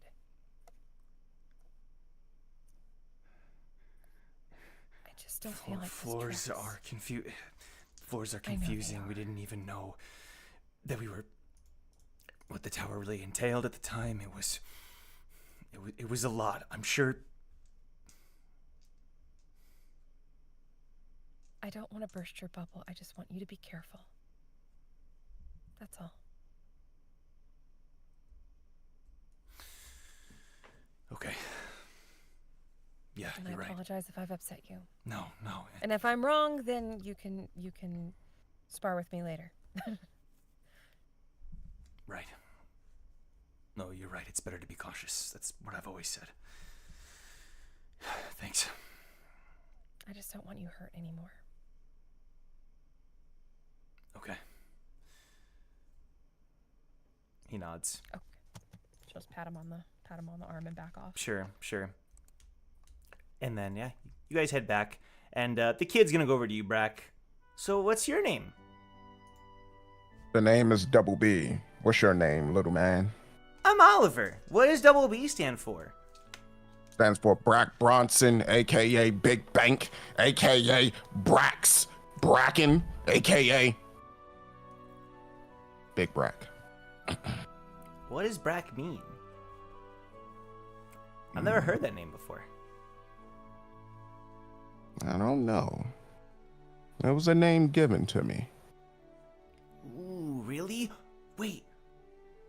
Are you like a... I can't tell if... Are you like some kind of warrior? Or are you like some kind of shady businessman? All right, kid, where's your mom at? I need to talk to her. Oh, don't mind Oliver. He's been watching a lot of superhero shows lately, and he gets into his own head, right, Oliver? Sweetie, let's not embarrass Hugo. No, you just you remind me of this cool villain in the show that I watch. Brack a villain? Villain. Brack never. Gleef is What, just giggling. what was the name of the villain? It was. Oh, let me think. Monstrazord. You call the man Monster Kid? No, you asked me what the name of the villain was. It was Monstrazord. But you said I remind you of the villain, so that means that I must be that villain, right? Ace is laughing her head off. And You got a good shoulder on you, kid. Thank you. And You didn't even catch what I said. You're a good one. Here's some points. Brack gives him like 500 points. I don't have a pocket. You can give it to my mom. I don't trust her to give it to you. I've seen parents just take the money and dip before. Mom wouldn't do that. She's really nice. Are you really nice, ma'am? Oh, Are you? I wouldn't say that. I've made quite a lot of mistakes in my life. Your mom couldn't even answer that question with a straight face. She had to tell me that, well, you know, around that subject, how does one really judge nice? She's not nice, kid. Huh? My mom? What did you say? That's not me. That's not very nice. I thought he was the meanie, points at Victor. Anyone blue, kid. Just. That's racist, down. ma'am. Blue hair. You know what, kid? I take back everything I said. You know Say it what? louder for Back the ones in the everything I back, said. Oliver. Let them know. Your profile You know has what? got to That's stop. fair. That's fair. You know, I take it back. It's just him. Damn straight. It is just him. Brack sends the mom 1,000 points. Okay. For the kid, you make sure he gets whatever he wants. Thank you so much. And then Molly looks over at Wu. Wu's mentioned that you... Hugo like clears his throat. Oh, I'm sorry. I didn't mean to... It's fine. I just told her that you were a good, decent guy. Oh, didn't expect you to speak so highly of me. It's nice to meet you guys. You as well. I hope you. Thank you for taking such good care of Hugo over these years. How long have you all been together? How many floors? I can't believe you're a regular. How wonderful. Some time, huh? Decades, probably. I've kind of lost track. I don't even think the DM knows anymore. It's been a long time. It says 4:35. Oh, that's true. The meta. He joined us at 35. Yeah. I was thinking decades. Not to ask again, but your husband, what's keeping him? He should be here any moment now. We both ended up finding work here at the Confluence, and so we were able to work cleaning up and preparing the rooms and everything. However, we're being brought along to the Khun estate to assist. To be honest, I'm a bit nervous to be working with the great families. Oh, I'm sorry. Considering some of you are from the great families, that's probably rude of me. Say whatever you want. Nah, they'll be fine. They're a bunch of pushovers. You know, don't worry about it. It's gonna be a good time. Khun's know how to throw a party. Say what you like about them, but at least that fact is consistent. Oh, well, I'm looking forward to it then. Yeah. You can tell he's got a lot on his mind. And Ace, you would definitely pick up on that too. And time passes, you're able to spend some time eating together. Oliver asks you all different questions and stuff. Theodore never arrives, and she ends up saying, I'll have to check in on maybe something happened, but it was great meeting all of you, and I'm glad we could have lunch together. Thanks for inviting us. We'll talk soon. Okay, take care. Oliver, say goodbye. Bye, everyone! And then he sticks his tongue out as well at Brack. We still got him. Brack is you just go, and he does the same thing back. The kid laughs at that. The kid laughs. And yeah, they end up leaving. So it's just all of you now. Well, that was good, man. Glad we tagged along. Your family seems nice. Right. Yeah. Hope nothing happened to her husband. But yeah, we should get going though. We still have to go see your place, right, Victor? We sure do. Jeong, hope you don't mind if we work together to go find this spot for us. Fine with me. And, listen, if I tell you any embarrassing stories, they're not true. They're completely made up. I mean, every story has a shred of, maybe a small inkling of truth, but don't read into too much of what they're saying, Oh, you keep saying there. Who are we meeting? Oh, just the people at the establishment, I guess Do they have names? Yeah. I'll introduce you to them when we get there. Some of these people are absolutely, what's the word? Losers, absolute losers. Some of them, But I made a lot of friends there, and coworkers and the like. And you can tell he's very nervous. It's gonna be fun. I mean, honestly, we could also just keep going. I can literally see the Khun estate from here. You've been pestering people. I know. Especially me. So we're going. Jeong just walks over and pats Victor on the back. Come on, I've got to get all the dirt on you I can. Let's go. Right. Ooh, blackmail. Eden, you notice that he looks at you for a minute, nervously. She'll just kind of cock an eyebrow, what? He'll just smile and then quickly look away. Alrighty, team. Woo, Brack, Leaf, Shion, everybody good to go? We all ready to head out? Yar. Yahar. Sure. Aye, team. Off we go into the woods. And he equips his boots to increase his movement speed, the Hermes sandals. And yeah, everybody heads off. And with Jong's help to guide Victor to the general area, he ends up taking over from Jeong. And yeah, it's a bit of a journey, but not too long. Another hour passes by, darting through woods. Now, the area that you all end up heading starts to get a little more marshy, a little bit. So, you're making sure not to get too dirty, and he kind of apologizes. He forgot that this area gets like that after a good rain. Victor. He tosses you his shoes because he's wearing the Hermes sandals. And just looks at her heel. I can't believe you've done this. She said, I'd rather crawl. Yeah, in the mud. And yeah, and the whole while there, he there's a couple moments where he's like, again, just let's not get too friendly with these people. I'm just trying to make sure that I'm open and honest with all of you. And he says that in a shaky voice. Into a trap, right? Why would I be doing that? That is crazy. Because you're sounding like you're sus right now. To be fair, he sounded like that since we met him. I'm nervous. I know, but I've been talking with him 5 minutes for a decade. I know when he's being extra wishy-washy. I'm just nervous. It's a little embarrassing where I came from. So that's all.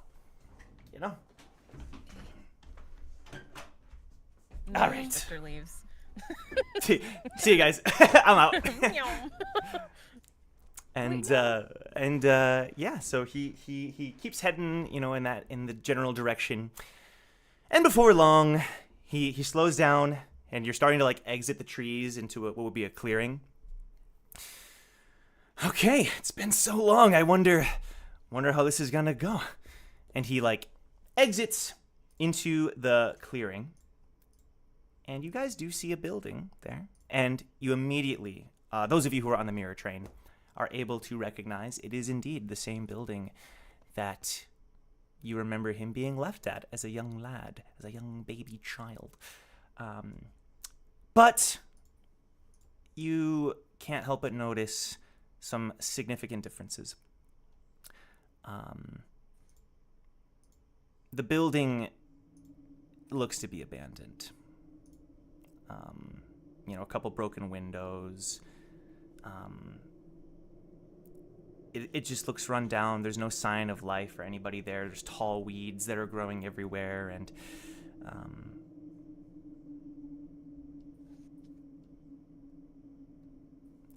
there would have been like a, what looks like a sign, but you don't see any writing on it, and it's kind of just like hanging off of the hinge, The door is like creaked open.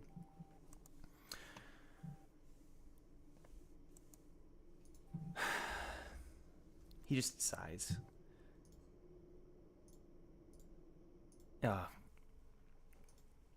Right.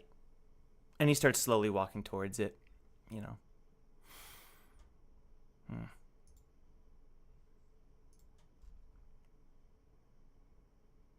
he kind of stops in front of it. He kind of takes a moment to contemplate before slowly opening the door. He kind of like walks inside.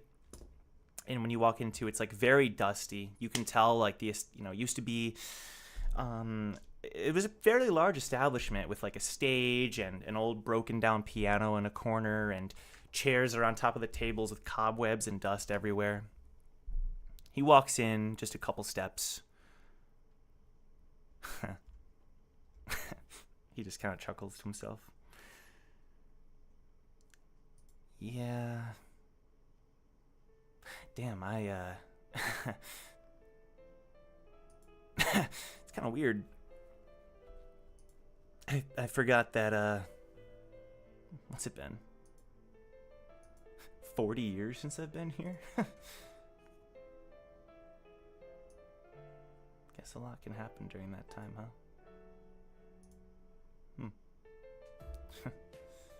He just kind of starts walking around a little bit.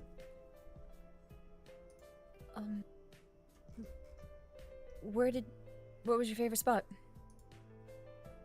in this place? See, there's a piano and chairs. I didn't see your past, so. Favorite spot? It would have been right there. And he points, and there's like a staircase that like leads up to a second floor, and there's like a little bit of like a railing. As a kid, I would always slide down that railing, and even as I got older, I would usually sit there whenever I was slacking off and whatnot, It's a little bit of sentimental value, I guess. I mean, do you want to give us a tour, or do you want to leave? There's not much to tour. This place is a dump. I mean, but it was where you grew up, and you wanted to show us the old stomping grounds, and if it means something to you, Victor, it probably means something to some of us. So, if you want to give us a tour, I'll cash in 10 minutes. It's only 5. Okay. We're counting tomorrow, too. I feel like this could use it. Everyone else gonna be bored out of your mind? Victor, we have been begging you since day one to tell us more about you. Show us around. Big knucklehead, come on. Yeah, Vicky. Just from the darkness. Yeah, it's food in the just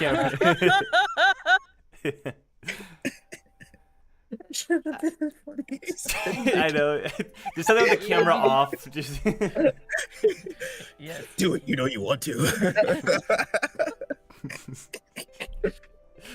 Fine. Yeah. Should be fun. He goes over to a few of the tables. Oh yeah, this is where old Donald always used to sit here. Oh man, that guy's probably dead by now. Yeah, he was crazy. He was always requesting, one or two of the people who worked here. Man, his favorite drink, what was it again? Sparkling blue? I think so. Oh yeah, and right there, that stage, we used to sometimes have dancers come and perform, but more often than not, one of us would go up there and make a fool of ourselves. Oh yeah, and over there, that piano, he goes over. None of us knew how to play, but some of us learned. I think it was old Millie, right? Millie, she kind of, I don't know. Once you bang the keys enough, you eventually work out a tune, right? Memorize it, play it a million times over until it gets drilled into your head in the early hours in the morning. Over there, he points at the door where you all came from. That would have been when that man walked in and changed my life. Told me who I was, what I could become.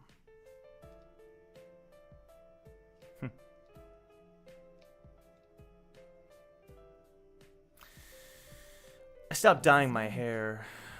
I don't know. Just a soldier from the Khun family who just said, "You don't belong here."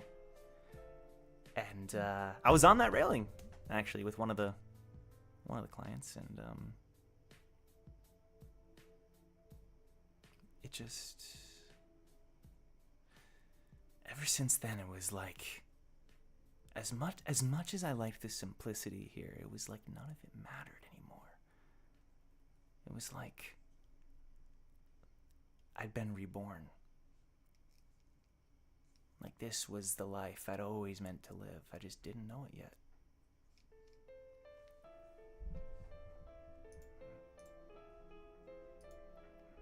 I've never thought about it much, though. I mean, things were simpler around this time. The people were all normal. No freaks coming into the building. But, I didn't like normal after I found out. I was never satisfied, you know?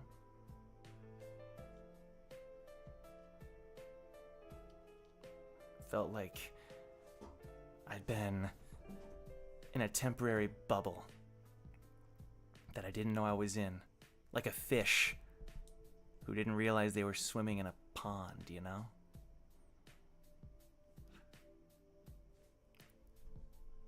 But I mean, Leaf kind of chimes in, you liked the people here, right? Yeah, I mean, half of them raised me.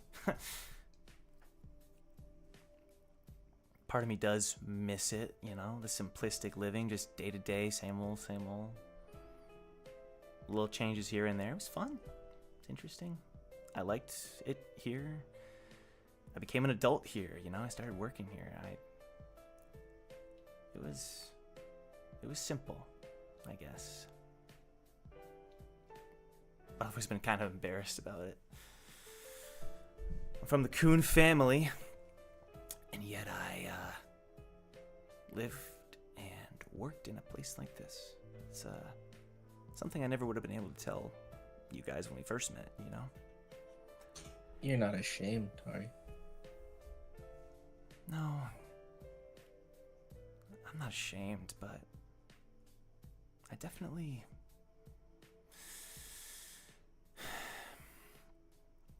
Maybe I am.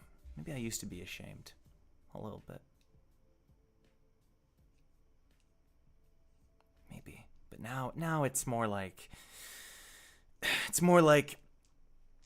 I have an image. I have a goal. And if I'm reminded where I come from, it's like... It makes it harder to achieve that goal, maybe. Because maybe I really am just that kid that was dropped off here. Nobody was going to achieve anything great, you know? But I mean, if I don't achieve anything great, that's fine. I think it's more about the attempt. If I try my best... Because I've been given this gilded path. But it's super dangerous. It's like narrow, you know. It's sloped in such a way that if I choose to walk it, it's gonna be hard, and I might not reach the end. But if I don't walk it, I'll always regret it for the rest of my life.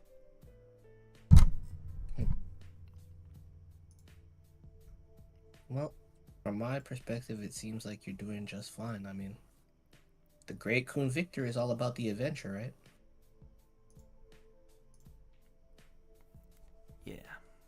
Yeah. Adventure's fun. I like the risk, you know? This place might have just saved you. Put you on the path you're supposed to be. If you would have been raised like a normal Khun, you might not have made it as far. You might not have had the quirky personality that you have now. That makes you a little Yeah. more likable than some other Khuns. But Yeah, I mean, I don't hold anything against this place whatsoever. In fact, looking back, I think it was pretty obvious that I was a Khun now that I know more about my family, I mean, I fit in super well here. I was the ultimate ladies' man, not to brag. But looking back, it's in my DNA. I couldn't even, shit. So I'm not allowed to comment on this. You'll get mad. We're likely to run into one of your old flames out here, huh? Wu starts peering around. I don't know. I mean, some of them were flames, sure. Others, I don't know. I wouldn't call them flames. More like, Jilted wanted exes. something. Hey! Whoa! Anybody know Whoa! Victor? Whoa! There might be ghosts in here, man. Oh, you dated the ghost Victor? too? I didn't say I dated a ghost. Can you date ghosts? Sure. I mean, I don't know. Shit. Some of the people I was with, some of the clientele felt like kind of like that. I don't know. I think it was fun, But I'm glad that I found out who I really was, I guess is what I'm trying to say. You know what I mean? This is like pre-Khun Victor time. But now, I'm where I belong.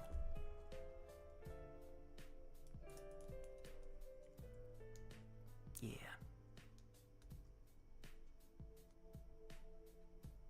So we're just going to sidestep the fact that he said that he could date a ghost.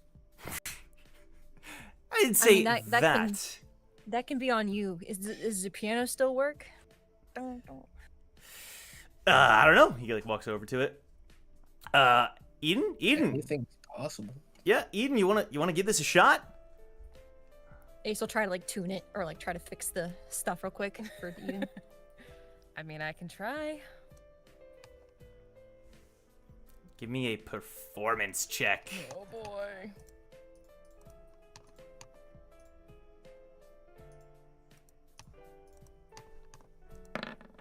Like, I need a hero in Japanese. 17. Okay, yeah. So there's no saving the fact that it's out of tune and but even considering that, it's that part no one could help at the time. But you are still able to manage, and you quickly learn which key, you're able to jump between octave. You're able to pump out a really nice tune on this half-broken piano. Decrepit, honky-tonk Yeah, piano. yeah, it sounds good. You end up, Yeah. yeah. Ooh, Leaf starts clapping. That was great. Thank you. Wow, we should have hired you, huh? I think even then I was a little too old for that, huh? What do you mean? Don't say that. I'm ancient, Victor. Come on. Okay, some of the people that were coming in here were way older. What more importantly, looked 10 to 100 times as old as you. Uh-huh, right. That's what matters, right? That's what matters? Yeah, for sure. Don't know about that. Okay, well, let me clarify. All adults? I don't know, frick. God. It's fine, Victor. Don't worry about it. And so you're cracking jokes at them. Now, Jeong, give me an investigation based on the message you sent me, please. Okay, you were way ahead of me, dude. At 27. Ooh, I mean, I don't want to cut to the chase, but I'm about to make a name for myself. Yeah. It's gonna be a whole compilation of just that. We're just gonna change. You gotta start mixing in the other ones, bro. I want the I was born ready one too, bro. I got you. So Jeong starts investigating the place, looking around. You're trying to tell, what might have happened to this place. And by all accounts, with your 27, it seems like the place just naturally people stopped working there. Maybe people just ended up, the business wasn't good enough. But it looks like it's been a good couple decades at least. But there's no signs of a scuffle or any trouble or anything like that.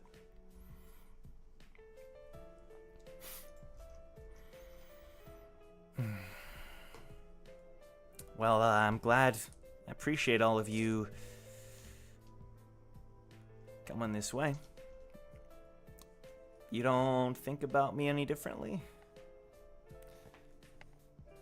I do. No? I think Yeah. you're even dumber than I thought you were. Why? Because I used to work here? What is it? Feel free to make fun of me if you want. No, because you left a sweet place like this for the Khun estate. How the Yeah. mighty fall. Yeah. Oh, thanks, dude.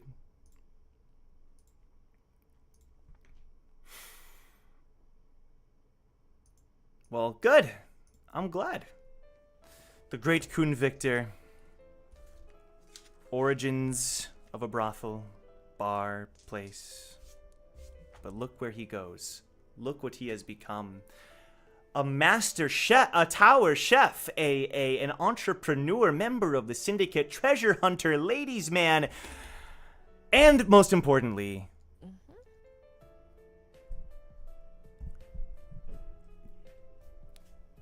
you're a member of Team Recall. I don't know. Insert cheesy line here.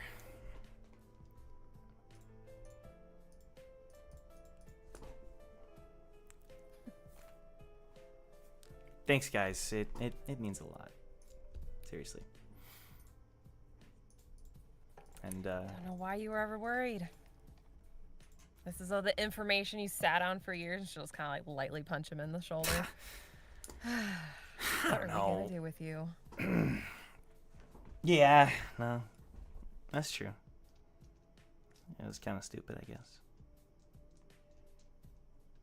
I just don't know what you had to be afraid of. Okay, maybe speaking for myself, I never judged you from the jump. Jeong is another story. I judged you. We know we all remember the first words you uttered to him. Very memorable. How could I forget? I mean, if I knew that guy would someday be one of the closest friends I'd ever had, a brother, both literally and in my heart and soul. Close is just such an incorrect term. He like puts his arm around you. I think it's perfect. I think y'all were perfect. just meant for each other. I disagree. It's so sweet. It's so cute. What do you mean? Can Ace All right, go I up say the we knock him stairs? out and leave him here. He starts to go, hey, where you going? Where you Let's see going? upstairs. Wait, but what? He starts like, You had to sleep somewhere. you're not gonna find out where. Why I'm not? gonna look. It's weird. It's weird. Like that would. What do you mean it's weird and We weird? camp all Weirder, the time. weirder than walking we into the abandoned share- place you used to live. It's just weird because like I don't know. It's just. I'm going upstairs. I'm following Wait, Ace. what? Hey. Better go catch him. Catch me if you can. Okay, well at least you guys are staying here, right? Cool. And he like races up the stairs. Okay, so Ace and Eden are looking around, trying to establish which room would have been his, I assume. Just a feel- little fun. Yeah. Feel free to roll investigation for me, both of you. Ace is You hyper. are sleuthing around. Ace is hyper. 6, son of a poker. Are you kidding me? I have not rolled above an 8. She's like, I'm broken. I'm broken. You said investigation. Yeah. Not working. Someone fix There you go. me. That's okay. That's okay, AC. for Wow. Okay. Well, Ace is just having a terrible day overall. She's just like It's not feral. good. Like, she's Yeah. just missing it. It's just not overall great. Do we need to put you in a lighthouse, Ace? Shush. But you have it. So Eden, you're looking around. It's all been very obviously. It's abandoned. It's cobwebs, everything, et cetera, et cetera, et cetera. But there's one photo that you catch, and it has like cracked glass, and it's on a dresser in one of the small rooms. And when you pick it up, you see a kid and one of the women who worked here. And you base your flashback knowledge on the fact that it would have been Victor and his adopted mom. Yeah. Find something? Yes, I did. I found nothing. This is the worst day. Oh, you guys found nothing, right? Good, we can get going, We huh? didn't find anything. What's this? Is his hair dyed in the picture? Yeah, Or is it? yeah. Is he okay? Grabs it. Brunette. No. Family No, she pictures said are brunette. important. She said brunette, not burn Oh, it. I thought she said burn it. I No. was like, goodness, No. Burn She it. said brunette. Brunette, yeah. Yeah. I immediately was like, Just there's a like- misunderstanding here. Not burn it. Oh my gosh, Eden, I wouldn't. I mean, maybe, but like not this Hey, moment. I'm the fire chick, okay? I'm holding the thing and you're Facts, like, true. burn it. And I was like, oh, brunette. no. No, brunette, Victor, brunette. Brunette Victor, yes. He looks at the photo. I forgot about this. Well, it's a good thing we came up here. Yeah. Like I said, family pictures are important. Yeah. I mean, we can just leave it. You know, I mean, I'll keep it then, sure. sure, yeah. Keep it. That's perfect. I think, Insight. He's Oh, being okay. too weird. sure. I mean, His she knows natural him pretty state. well. Like, something isn't right. Okay, go for it. Should I give you two a moment? Okay, never mind. I don't know him that well at all. Never mind. It's so hard to read. That watch that be the role that Ace gets You above inside everything him. else. Oh, you want to You insight too? Okay, inside him. okay. I Ace swear, if he's not redemption above an roll? 8, Above Come on, an Ace, 8? help me out here. Above I an am 8? going This is a big deal, big to moment. Be so mad. Oh my God. The two women that have spent the most time with this guy over the past, like, 40 years. Not above we an know 8. nothing. Not just You know that. that. Okay, That yeah. wasn't that one. Yeah. That's She that falls down the coon stairs, prowess okay? right there. The coon prowess, dude. She falls through the floor. Slippery. You flipped on the coon switch, bro. You didn't stand a chance. Yeah. Damn, such a She shit. falls through the floor. You know, like. That's perfect. You keeping it makes a lot of sense, I think. That's great. No. Hmm? Big ding dong, I'm just worried that you'll throw it away. I'm not going to throw it away. I just think it might belong here. I think it's perfect. Yeah. I can take it. Sure, I'll take it. That's fine. Victor, what's wrong? Like, what's actually wrong? You two have a moment. I'm not having a good day. I'm just gonna go back down. She It's turns just like- on her dress as she goes down the stairs. Starts stumbling down the stairs. Yeah, she's just out of it. Trips on a pebble and like falls into Yeah. head. Nothing's wrong. In my head, I have this idea that I try to have a separation between then and now, and I think I just am overthinking the fact that if I took this with me, it's like I'm still that kid, you know? That's me being honest. I don't know. It's stupid, though, when you say it out loud. No, then we'll leave it. I don't want to make you do anything or feel uncomfortable. If you want that to be left in the past, then leave it in the past. It's not like I've forgotten about her. I know He- you. He thinks for a minute.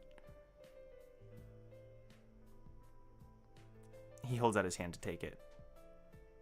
She'll put it in his hand. Stuffs it in inventory. All right, cool.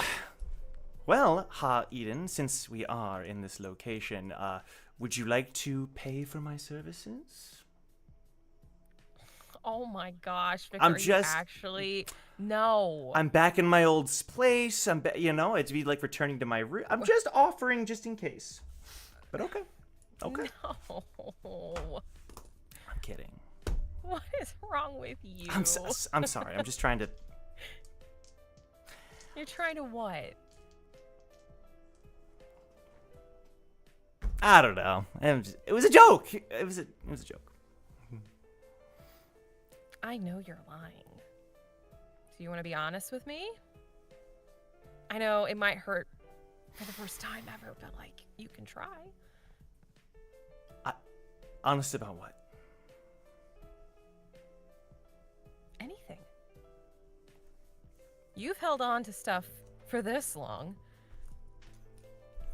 No, What's it's it gonna hurt now? everything to do with this spot and with my past. I mean, yeah, I was raised here. I ended up working here. I ended up leaving it behind to be a member of the Khun family, you know, and that's it. But I think part of me still struggles with the separation, that's all. But I jokingly will go back and offer that as a way to, you know, joke. So it's like part of me is still there, but in a joking way, not in a legit way, you know. I got things to work through, like we all do. Look, you met my dad, right? Yeah. He is a concubine for the Ha family. I'm not gonna judge you. Yeah, no, I know, but I just didn't have that same, you know. Doesn't matter, Victor. You're a person trying to survive, and this is where you grew up. It makes sense. That's the path you took until it changed. And I think Ace is right. This gave you a chance to not go through things like what Jeong went through. He kind of like thinks for a moment. You know, you're right.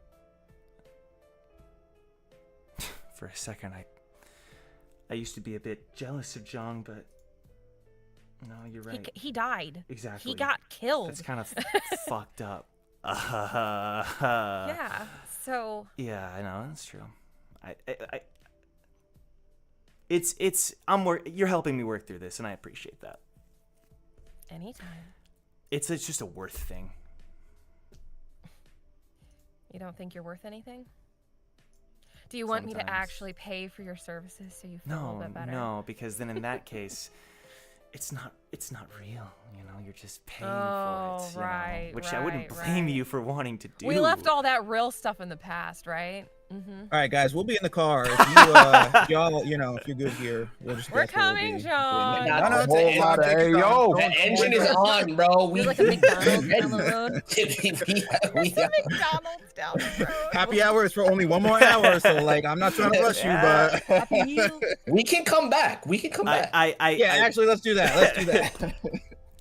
No, it's yeah. I promised I'd be less goofy, but I'm bad at that. So. I think goofy is just your innate personality. Touche. Maybe I shouldn't cut away too much, but It's point being, like I told you that years ago. There's so many things I should have listened to you about years ago. It's becoming more and more evident. At least one person in my life has admitted that, and I'll take it. I'll take that as a win. Anytime you need to hear that, I'm here. I'll say it again. Okay, all right, cool, yeah. Thanks, Eden. I appreciate it. Yeah, And then he like stops and like gives you a hug. You big goofer.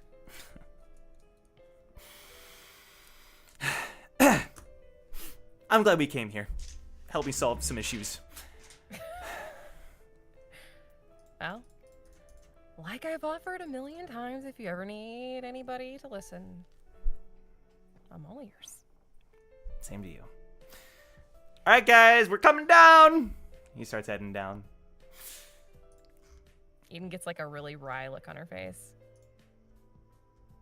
I bet you I can slide down the rail faster. Huh? I know this rail like the back of my hand. You are on.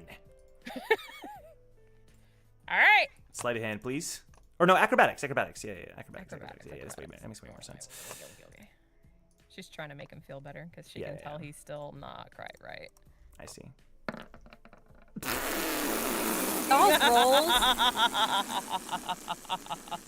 Come on, Victor! Y'all's rolls. Yeah, this is some... Get out of here. Victor's confident going down that slide, but Eden, I mean... Yeah, it's not even close. The pencil skirt, Way don't to worry destroy about it. the rest of his morale. Yeah. Yo, she Tony Hawked down that rail. Damn, she literally, bro. like, whatever you wanted to do. rail like that? Woo. You embarrassed him. No, I'm kidding. He's like, you get to the bottom and he's like... Yeah, I mean, you did, yeah. Yeah, like, we'll clap for Victor, but we all know who won, so I'm just saying. Well done. Well done. I admit defeat. He's like shocked. Like, damn, what the hell? It's the pencil skirt and stockings, obviously. Sure, better, sure. Better, aerodynamics. You call yourself? You know. I mean, like what? That was crazy.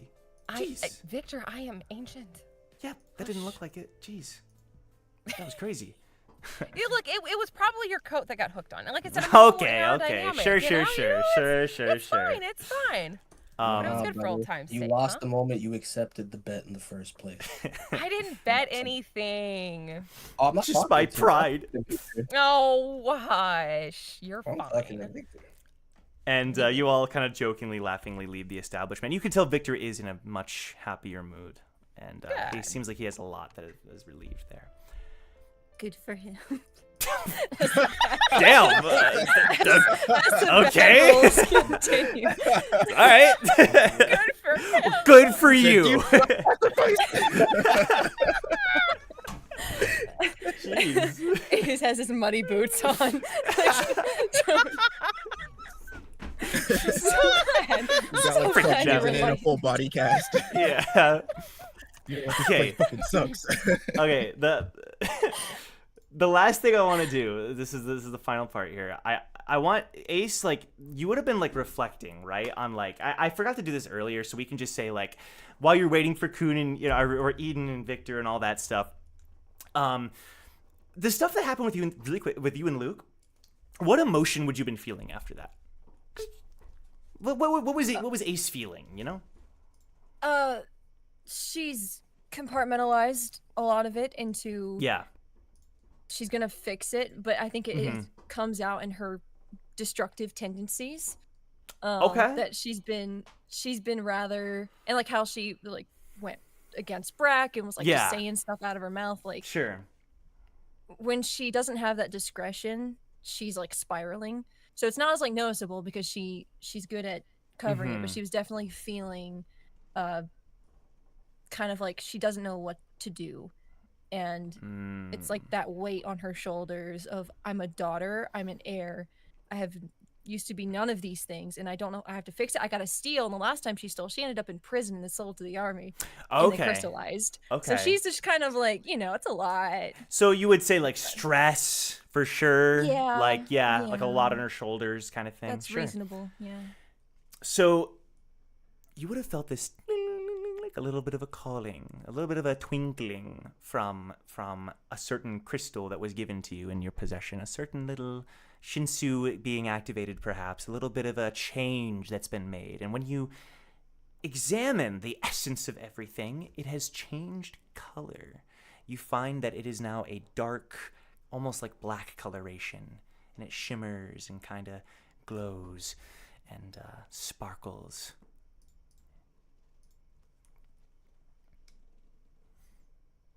Ace's gut instinct is just to chug it right now. Don't want to do that, but okay. I see. she's thinking about it. I don't know what she's examined it. I don't know if over the time that she's found anything about it.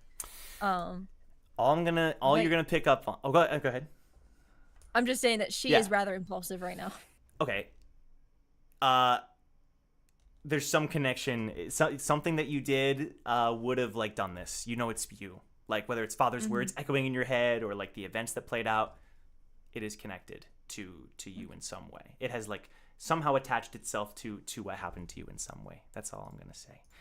Which is very strange, Victor. Then Eden and Victor come back down, right? You can examine it more in a bit for sure, but it's just like this thing that's lingering in your mind now. And Victor happily takes charge, leading everybody to the Khun estate, and we're gonna end the episode there. Thanks everybody for being here. Well done, guys. Thank you for your time. This was good. Thank you for supporting us. There was some super chats at the beginning, the memes and the fan art. Appreciate everybody. Next time that we are live, we'll be doing session 108 next week, if all goes according to plan. I'll probably rename the episode for next week to be Khun Estate. We'll do some rearranging there. But this was great. Thank you to the cast for being here as well. For the 107th time. That's insane. 106th, I think. And hold Beds in the on. woods. Never mind. Never mind. Okay. I have the month wrong. I don't know what these Okay. are. Don't worry about me. All good. If you want to support the cast, please go check out their links down below. Thanks, guys. We'll see you. And check out Joe's and stuff. Oh, wow. He does Thank you cool things. Do I guess so. Thank you so Yeah. much. Yeah, you Take playing care. through Black Myth, man. I am. Yeah, I'll be live tomorrow, I think, on Twitch. So check that out. We're still in chapter 2, but we're gonna keep making progress. Thanks, everybody. Bye. See you next episode. Take care. Au revoir. Au revoir. Farewell. And who